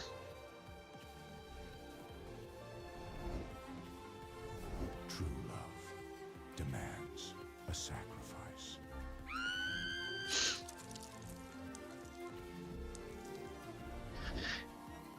Ooh. All right, so that's one of the that right there that was posted on Instagram. That's one of the original the haunted houses for the Hollow Scream over there in SeaWorld Orlando coming up this year for this year's Hollow Scream. So they're trying to catch up. The Hollow Sprint is back too, alongside with the main event. SeaWorld Orlando is also bringing back the Hollow Sprint 5K for its third year, a nighttime race that runs through the park on Friday, September 18th. The race starts at 8 p.m., takes runners through active scare zones and past the park's roller coasters. It finishes with an exclusive post-race Hollow Scream party and includes a theme bar, food, and live experiment. Live entertainment, my bad, live experiments. Every paid participant receives a finisher medal, a commemorative race shirt, free parking, and free Hollow Scream Park ticket valid through October 31st. That's on the Halloween day, bro. Registration is now open with early pricing starting at $85 for general participants and $66, my nigga, for annual pass members through September 4th. But actually, you know what? Universal is much more expensive on that behalf too. So let's put that to perspective. The race cap is at 2,000 per participant, so anyone interested in running should not wait too long. For runners who have run Disney events and want something to give with a very different energy at a lower price point, a Hollow Sprint is worth a serious look. So Disney was the first one that started, yeah. I would say in the far future, Legoland can also do it, but because Legoland 2 is a very famous brand, a worldwide known brand from Switzerland. That's where Lego came from. The Lego toys came from Switzerland. So, but that brand is super worldwide. Now it went from Swiss to officially American. You can see the theme parks all over the place. I remember on that part, yeah. So. They too have like themed race-offs, racings, foot race basically, like marathons and all that stuff. So they can also be on the act too for their own stuff. We just gotta wait to see it. Six Flags can do it too because they're also well known over there too. I know, that on God, like no cap. Say the word. Say the word by hand, by blood, by hand, by parent. You know. But they have that serious look. A SeaWorld Orlando Fall event we're marking the calendar. More announcements are coming throughout the summer as SeaWorld continues revealing what else is lurking in the shadows before opening night on September 11th.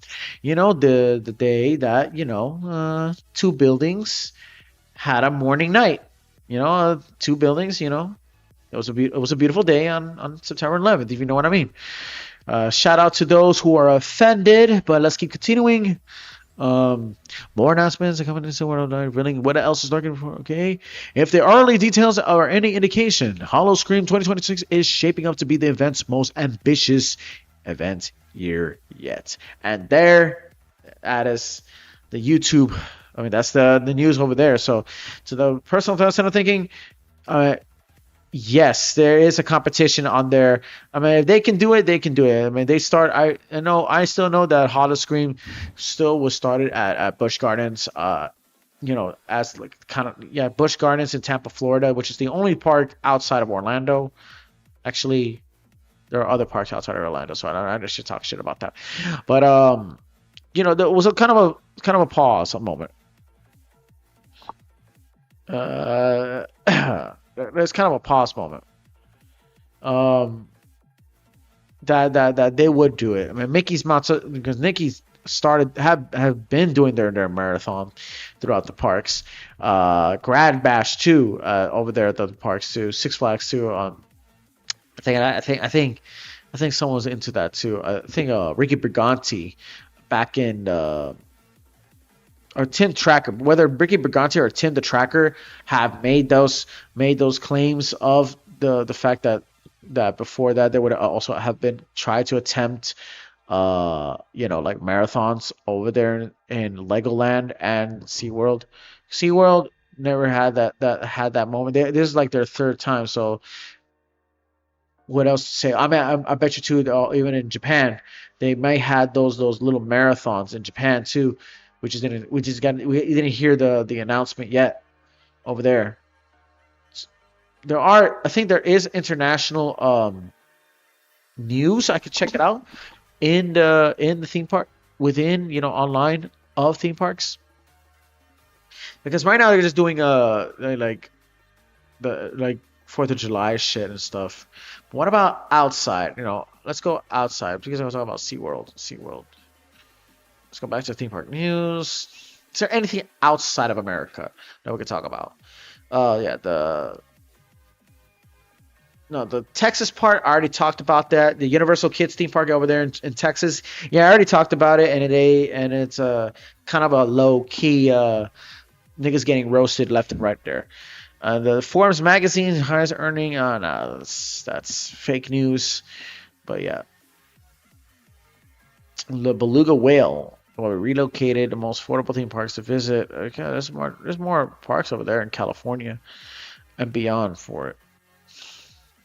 One of Europe's. Okay, I think this one is quite interesting. This is coming from the news of Disney Food Blog. So this is from Europe, everybody. Everybody who's watching my stream, this is from Europe. This is the theme park news from Europe, and it's an announcement from Europe, whatever they're from. Efteling, one of Europe's most popular theme parks and one of our favorite attractions, just announced another new attraction. Okay, get ready to go on an exciting journey of light, speed, adventure in Missy Luminar, Efteling's first suspended launch coaster. Are you ready for the mission of the century? That's what they're saying in this subscription. This new coaster is set to debut in 2029. We got all the details. All right, Missy Luminar will be the first suspended launch coaster at Efteling, where the vehicles hang below the track and are launched on takeoff. Riders will become missionauts who start their expedition in a scientific institute. Here, riders will get instructions about the mission before boarding their vehicles in 17 other missionauts. This is the Luminar concept. This is like over here. You guys are looking at it.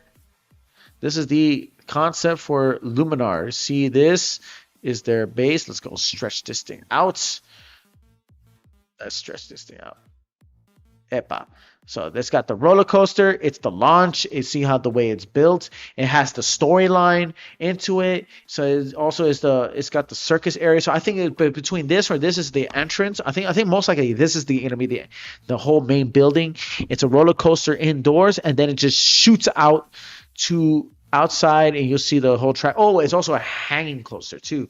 If you guys really see closely right here, that's the hanging coaster. And the rest is pretty much of a city like. It's in Effling. It's in Effling. I think it's in Germany. I think I kind of assume on that behalf of that ride.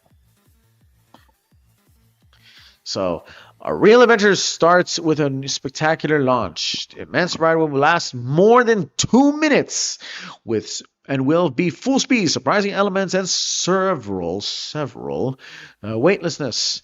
Will you manage to reach the ultimate goal and break the light barrier? Around the attraction, you will be able to feel the atmosphere of wondrous natural phenomenon, experiments, and the 19th century journeys and discovery. Okay, this is Effling. This is the Effling place over here. This is in Europe. I think Effling is in. Effling is in Scandinavia. I think it's in Norway. I think that's the thing, because Europe has a lot of theme parks out there. Missy Luminar's top speed will reach up to 80 km/h, or around 50 miles per hour. But Effling CEO Fons Jurgen says it might get even faster for riders. Like Velocicoaster? I bet. He continued to be unique and special. Also, because of the location, Missy Luminar is an admission to the themed area, the Islands of the Five Senses. Visitors will see the speeding vehicles as soon as they enter the start of their day at Effling. We will need to be patient and a bit longer. But we're already looking forward for the first reactions from our visitors. This is the Joyce the Drag. This is one of the first iconic spots over there in Effling.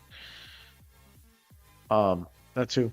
So I think too right here. Look, this isn't the only new attraction coming to Effling either. Earlier this year, the park confirmed major changes were coming to the Rave Legend area of the park, which would be completely transformed with a new storyline, decor, and impressive show effects, including open-air rotating flying experience attraction, Raven Ring.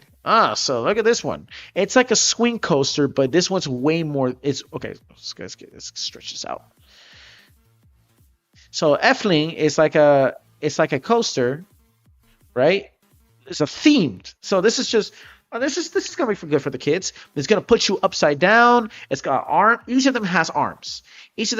Right? But it has this Lord of the Rings kind of touch into it. It's actually pretty dope. On God. Let me get back to my. Oh shit. All right. So yeah, like it has that Lord of the Rings kind of effigy over here. I mean, and it's the crow right there. The art is the theming. It's kind of neat. It's kind of neat to see the symbolism to that. It's kind of like an extra to kind of put it in, like the flyers over there in Universal's Epic Universe we have for from the land Isle of Berk right there. Raven Ring will be a horizontally rotating wheel in which 36 visitors per ride will take their seats in one of the 18th winged vehicles, inspired by the ravens of Ravagilene. This ride storyline involves around recruiting new heroes to continue protecting the city of Ravagilene in the future by taking part in a flying ritual reserved only for true heroes. After their flight, guests will discover which of the 5 magical elements suits them best. Blue for water, red for fire, green for wood, brown for earth, and purple for metal. I didn't know purple for metal for his at all. So this is kind of like the winter F thing.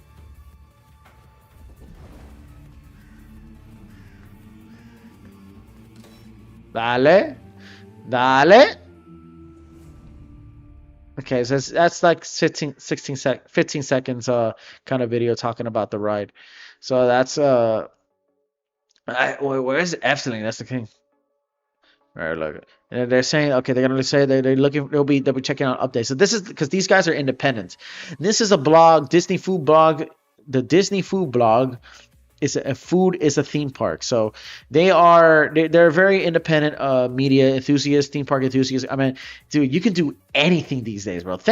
Like ever since like when we had like the professionals have been having the media, and now it's on sale ever since the I don't know, fuck the fact that we're losing ownership and we're never gonna have the chance of it. But mind you too, the fact that everything is available on creating shit, right? The fact everything is available just to make news, just to make your own content, make video editing, make freaking arts, make freaking like coding, and to making your own website, web creators, and making like newsletters of that, man. That's everything's crazy available now. Now people are becoming their own independency and their own media. Oh shit! So that's F-Lean. So they talked about F-Lean Studio Ghibli. Oh, okay, Studio Ghibli. Give me what you got from Japan. Sora News 24. All right.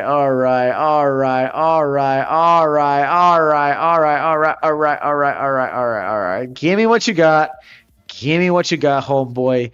Let's see what you can do. Let's see what you can do. Oh, actually, yeah, it's gonna be right here. I don't know if you guys. Actually, I'm gonna get you guys closer just to read it. It's just I'm gonna see. I'm trying to fit it in. Okay. Okay, here we go. Studio Ghibli's theme parks. Studio Ghibli theme parks. New dessert, and it's a drinkable version of Hayao. Oh, it's a dessert. Okay. Fuck it. Let's talk about it. This hideout is both a dessert we'd like to drink and a place we'd like to be. Ghibli Park doesn't have roller coasters, parades, stage performances, or fireworks shows typically associated with amusement parks. Yes, keep that in mind too. Not all theme parks is Disney World. Not all theme parks is Universal. There will be theme parks that are actually just theme parks and not amusement parks covering itself in a story-based theme. Let's keep that in mind. But even though those are as those who are park enthusiasts, we like it that way. Netflix want to be the old traditional one? Go ahead. Anyways, instead of Studio Ghibli theme park in Japan's Aichi Prefecture, it's all about artistic atmosphere, and that philosophy extends to its dining reception options. For example, inside Ghibli's Rotunda Gasakoka restaurant, you can enjoy meal or snack while admiring a full-scale recreation of the Salvia S-21 flying boat seaplane flown by protagonist Porco in Ghibli's Porco Rosso anime film. So this is the Porco Rosso's Italian coast setting. This is the plane that you see on the studio from Hayao Miyazaki's airplane and shit. And then there's the food. Basically, it's Italian. It's Italian themed food. So this is just for the Japanese fans who are kind of like fascinated. So imagine instead of being here in America, which we're very used to Italian food over here, it's going to be a sushi bar or a Korean a Korean cooking, like K-pot store, like K-pot restaurant, where it's like a buffet. You cook the Korean yourself and stuff. I mean, it's kind of like the same thing, What's to say that? I don't know. I mean, without a doubt, that's the way. That's kind of had to, This is their announcement. Was summer here? Was summer finally here?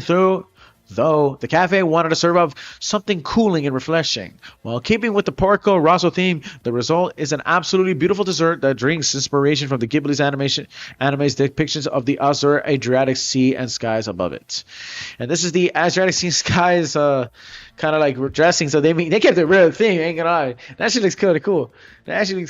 I hate that I have to uplift the Japanese at this point on, and we are uplifting on my own behalf of things, but fuck it, bro. Okay. Called the Hideout Soda, the 850 yen, which is $5. Drinks references the portion of the anime in which Porco is lying low to avoid capture by his foe. Soda isn't being used to mean cola, but instead a citrus apple cider of the sort best known in Japan under the Ramune brand, and which customarily has a sky blue color and is strongly associated with the summer fun. Floating in the sea of grasses, you'll have sprigs of dill, which should have uniquely complex flavor profile. Well, finally, up and above is a cloud layer of fluffy cotton candy like confectionery. As you see that right there, it's like a sundae. It's like a warm Kool-Aid sundae, kind of like a bit of it. I say. The sea of a seaplane tranquilly floating in the water brings to mind a quote from an interview from Ghibli co-founder and Porco Rosso director Hayao Miyazaki, speaking shortly after Porco Rosso's 1993 Japanese release and later reprinted in now defunct American anime magazine Animerica. I think I heard of that. No, but that was in the 1990s. So I'm kind of not aware about that one. I was not kind of really not aware about that part one. So hold on a second. The scene Miyazaki was asked if, given by his well-known love of flying machines, he himself, right, had ever wanted to become a pilot. So this is like based out of the movie. This is based out of the movie about of the character. We already know the story of this one. Right. In his customary complex way, Miyazaki has said that while it might be nice, the time commitment necessary to become a pilot would pull him away from things he had a stronger desire to, such as create films. Somewhat wistfully, he also lamented that the understandable realities of real life aviation means that pilots can't simply take off and land wherever they want to, saying, "I like to have a seaplane. But there wouldn't be any point without a beautiful body of water maneuver on and hide out to run." Man, I'm reading too much, bro. Not enough work. I'm reading too much, bro. I think. By the way, though it's technically part of Ghibli Park, Rotuna Classical is outside admission gates, and it's open to anyone, regardless of whether to purchase. Man, I'm tired. My whole voice is burned out.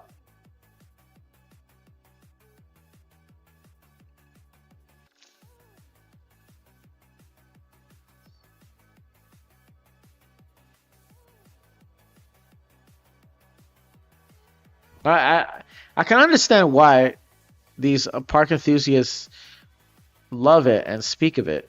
I can kind of understand right now. Because goddamn, bro.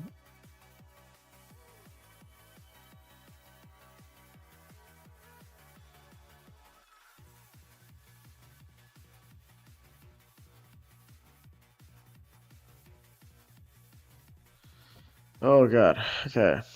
Trying to get to this good drawing. I'm just gonna be squeezing tightly to this. For those who probably not hearing my music good because I'm trying to avoid copyright.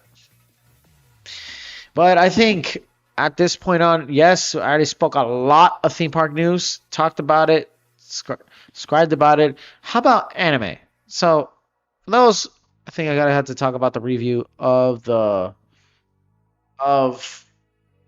anime Chainsmoker Cat. I think I already did it. I did a video of it. I'm gonna pull out the first episode on the topic I'm talking about.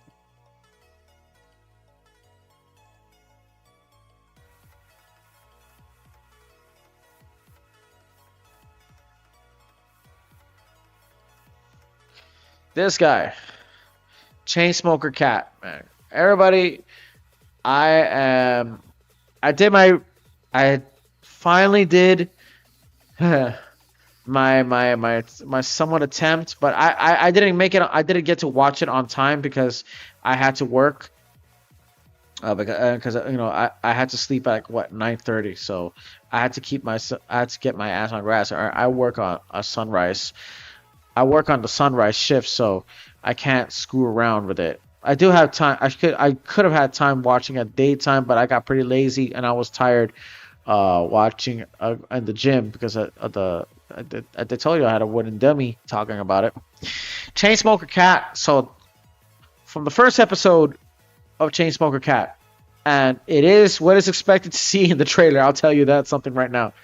That shit was fucking off the hook, man. I mean, we all know it, but it battled addiction, right? It talked about it's about of course about a cat girl who's trying to struggle the life of from having addiction of of being a smoker. She smokes so hard. She smokes a lot, and I seen and there are times where people are kind of like their mind couldn't comprehend of what's going on Chainsmoker Cat, mind you too. Since I did I did my other review. I should have talked about it too, but I didn't review it. I mean, I haven't done any good reviews ever since the Fallout show. But Chainsmoker Cat was something about it to worth to watch, man. Well, not worth to watch. It's up to you whether you like to see it or not, because there were some shit I see that I try to stay along. I really, really, really, really, really, really try to stay along to be on the real, because there were times for me like I'm trying to handle it. I'm trying to actually understand it, but I just don't know. It's just not. It's not fitting for me. I don't know why, right? But yet again, I'm also a person who's not a tourist, so I don't want to be. I don't want to be the kind of person who's trying to be called a tourist for not seeing it. I know there's people out there to this day, like there's literally tourist anime tourists who really still thinks that anime should be for the kids, and it's not. Niggas are fucking retarded when they ever think it that way. But Chainsmoker Cat does talk about addressing about like the life of addiction, a life of like bad hygiene. I mean, you see scenes, right, where if you already saw in the trailer, and then I saw in the first episode that Yani, I think that's her name, and Nekomata, because she's a Neko, right? And she's just like lived her life after after cleaning. I think the guy, the housekeeper, her house neighbor, he said like everything is good, and then she just straight up like spills the fucking all the nasty shit over there, man. She's just couldn't stop smoking. Her house, and the way she takes a shower. I mean, you see like there's literally actual animated shots of such fan service to that part, because it was just really funny in the end. But also it was kind of funny to the point where it's also gross. I mean, there was a scene I saw where, if you guys saw it, I mean, when she's in a toilet, right? She's got to take a piss or take a shit, and she does it reverse, and she's trying to still smoking and all that stuff. Like that part was weird. That part was really weird. And talking about she was trying to. There was one scene I think as well that like she flicked off the cigarettes, and then it kind of spilled a bit on shit, I think. But I think that's in the trailer. I was talking to the trailer about that part. That part I didn't see. But and within that, right? I think it had a lot of like times where like there was a moment where she's not on the cigarettes. She's just droozing out. She's literally tweaking. She was tweaking and yearning for it, but she always talks about she's gonna battle addiction. She's gonna fight her addiction, but she doesn't. She doesn't, and she, and mind you too as well, like all the mishaps and all the stuff. And on top of that, there's many other Nickel girls who also have their own addiction. They have to battle too. It's kind of it's really junky shit. It's like really trench shit right there. And then right, and within in the middle of the scene too, there was her sister. Namiya, right, has a sister, and for those who haven't watched it, I'm not gonna say any names. I'm not gonna say any names until you actually go watch the episode. This is the review. I'm also gonna confiscate any identity of the first episode of Chainsmoker Cat. So so Nyaniki Neko decided to, like, had a sister. They talked, all that stuff. Whenever, and the fact that her sister, whenever she gets called her for help, or she calls her sister for help, she would have to literally dress up in a hazmat suit, because every inch of detail. And this is the thing about that. The art is the audacity to put such articulate detail to make the room look as filthy and as grotesque as can be, to make me feel like, ugh, give me that, ugh, that reaction is just outrageous, mind you the fact that we are going to get ready to watch Jimoto Psycho in the coming year, bro. When Jimoto Psycho comes, man, oh my god, I'm definitely gonna watch it, bro. But not before watching the Shiba Yugi dark beach, cloudy beach, like a special over there. Once it releases, I'm ready down all the way for that Shiba Yugi. Really, I'm ready for it. But as in that, this guy is battling the addictions that she was going through. I mean, and it was a lot of very funny scenes, but shit were gross, man.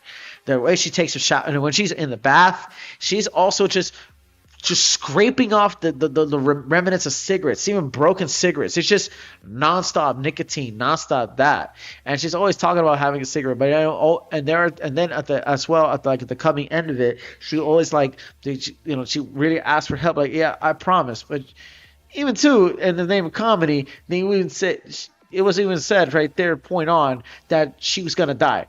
Like the doctor said, yeah, you're definitely gonna die because you're smoking too much. You got cancer and all that stuff. He's like, yeah. In a way, bro. In a way, there's such things, man. Such things are hilarious, bro. Such things are hilarious because they made things very, very, very uncomfortable. I'll tell you that. There's something. Yeah, like I tell you, there are some shots I saw. There were some scenes I seen that were just as what the audience say, gross as hell, and it was not for everybody. So I don't know why now there's these people who are trying to justify about their own reflection of being being a drug addict, or an addict who smokes cigarettes, or an alcohol addict, because that's what it addresses. Instead, but with a cat girl. So they needed a cat girl to kind of like give off that, I guess, that attention. But I don't know. But that's just me saying and rambling a lot of shit. That's me saying and rambling a lot of shit. Oh my god. About that. All right. So she calls her, Nyanyaka calls her sister, and then they want to do a promise. She broke down a bit because the fact that these people suffer from addiction from it. And then she said, I'll do my very best to stop it, to stop smoking. And she's like, it's just like that. The moment as everything was going so well, her sister audaciously would talk to her, right? Would say to look at the constellation, the stars, is kind of like a cigarette. The moment right after that, Nanaka smokes another cigarette right in the front of the phone. And it's like, wait, are you still smoking? Bro, I told you. Like that. Like, she said, huh? A cigarette? Like, it's just like a mental click right there. It's like a muscle memory. Just smart smoking some more. I'm actually gonna be bombarded too of the other shit, of the other cat characters who are also gonna be on in this anime, because this anime is not for everybody. Honestly, this anime is not for everybody. It is not for the faint-hearted. It's not for those who think that who can handle such controversies, because it did have controversies. I mean, it's on the it's not literally on the Mushoku Tensei level of controversies, even though Mushoku Tensei, I don't know why people are still getting mad at it. Just like why the people are still getting mad at Sentenced to Be a Hero just because of Lolly is in it. That I shouldn't know. I don't know why they still do that, but I had a controversy for certain things. I mean, there was even controversy in the Japanese social media about that, and said, there are times to me where I had to address that. I was an addict as well, because there was people there in Japan talking about, their times of being an addict and stuff, and they have that part I'll point on, you know. But two, I mean, it was also done in a very funny, comedic way. They talk about, cat girls being junkies and all that stuff. They seem there was that boob shot too I saw, but the rest was just this. There are times where I've seen were just gross. I mean, they were picking off from the ground after seeing shit and still smoking it. Ugh. Ugh. Man, bro. Man, I did not want to remember that. But they did it so well. The creators who made that, right?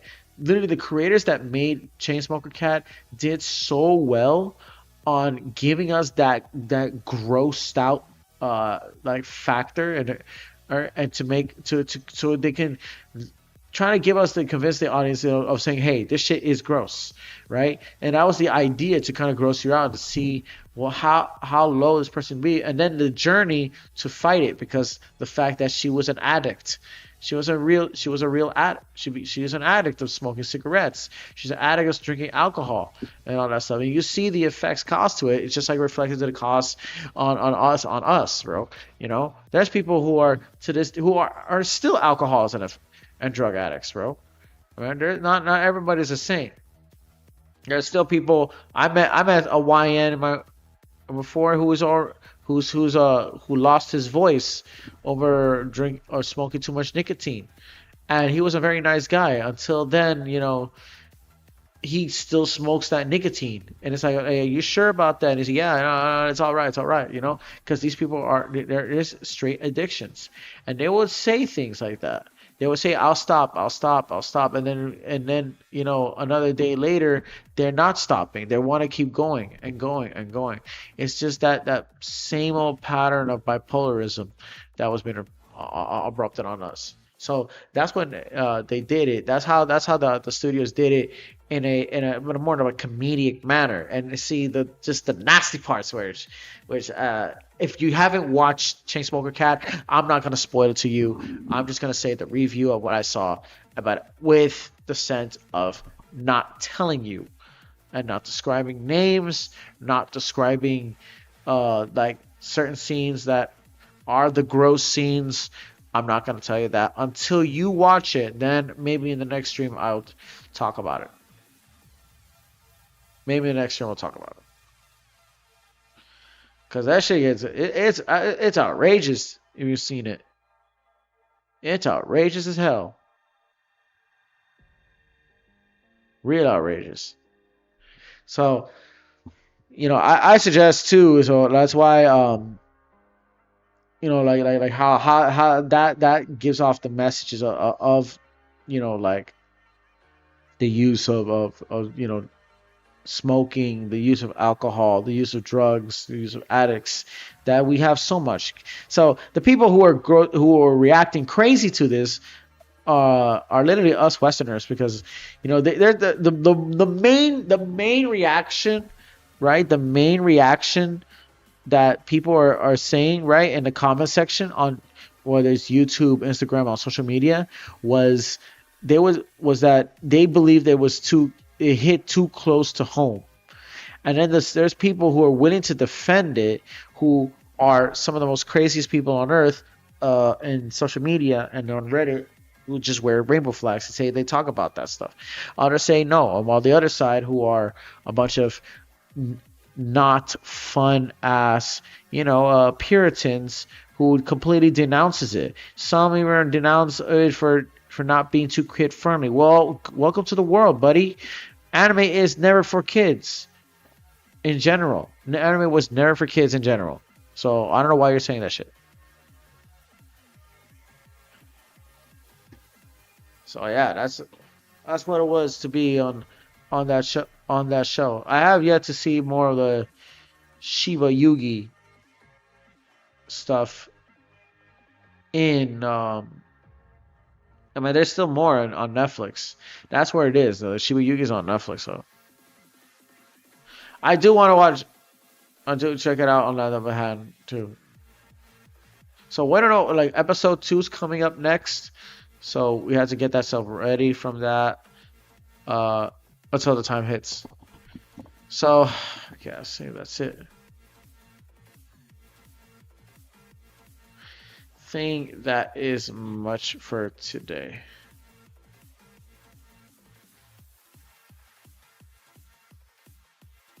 That is much for today. Ah, I should draw. All right. So now I did this. Gentlemen, I did this. I did this. Oh shit.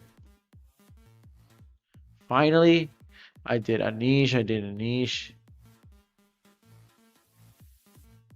Get up, boy. Oh my god. Okay, I'm just going to use it like this. We did this character right here. So this are the first 2 postures I did on it's actually 3. I just gotta put in the sword. I gotta put in the Miko Huito on her.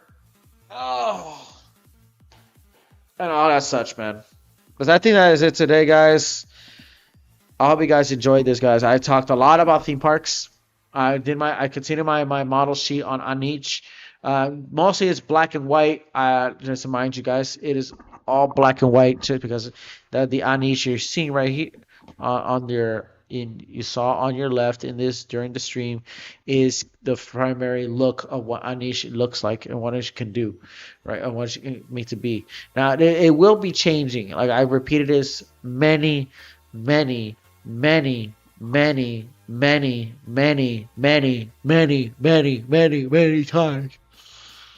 that my characters change. My characters will evolve. My character stays that way. You know, either ways too. I have said a lot of things. I've spoken a lot of things on theme park news regarding to stuff here in Orlando because that, and then of course the controversy over there in Disney World with their Epcot with their American theme park with Let Long Live on Swung. There were times where I was kind of tired of talking about that shit. Not tired. I was just, I don't know. What bothers me was that the fact that they keep Hollywood getting so early and they're speaking about it. Maybe because that's how things operate. You plan things months ahead, months before the actual event starts, unless you make things too cheap. So I can't understand the concept for that. I talk, European theme parks over there in Norway or in Scandinavia, without a doubt, would be what is the greatest chance of me to talk, to speak upon it. The greatest chance for me to kind of announce the fact that not all theme parks outside Orlando, outside the United States, it kind of does bring out true content to its point of view. I should do freaking theme park news from China. Bro, China, have you not seen the Chinese theme parks? You've not seen the Chinese rides? They freaking bonkers, yo. They're bonkers, dog. Maybe we'll see it another time. Well, maybe we'll find out those bonkers theme parks, those bonkers Southeast Asian amusement parks. We'll get to it. We will have a chance, and we will have the moment of clarity of actually trying, of learning about them, because I would have to type. I would have to type the China part too, because China and the media, there's pushback about that, all that bullshit. But that doesn't mean I side with the Chinese. I'm siding with anybody in that type of ideology. Okay, fuck you guys. But either ways too, theme park news, controversy of Disney World, to anime, a Chainsmoker Cat. You know, Chainsmoker Cat, like I said, like it's not for everybody. It's not for everyone. It's literally not for everyone. It's for a specific demographic that likes this kind of stuff. And I'm gonna tell you this, right? I was laughing, but too, I was grossed out. I was grossed out. I was grossed out on that anime. But you know what? That's okay, because it kind of gate kept me. It gate kept me on my likings and tests, what my interests are in the anime space. So that's what Chainsmoker Cat is. Now, two, it's not like the one that, you know, Mononoke could have had the other parts here. But either ways, I think that's it for today, because my head's pretty burnt out by talking so much. I hope you guys enjoy this. Like, subscribe to my channel. I'm Element Reptile. We see each other. You bless. BB.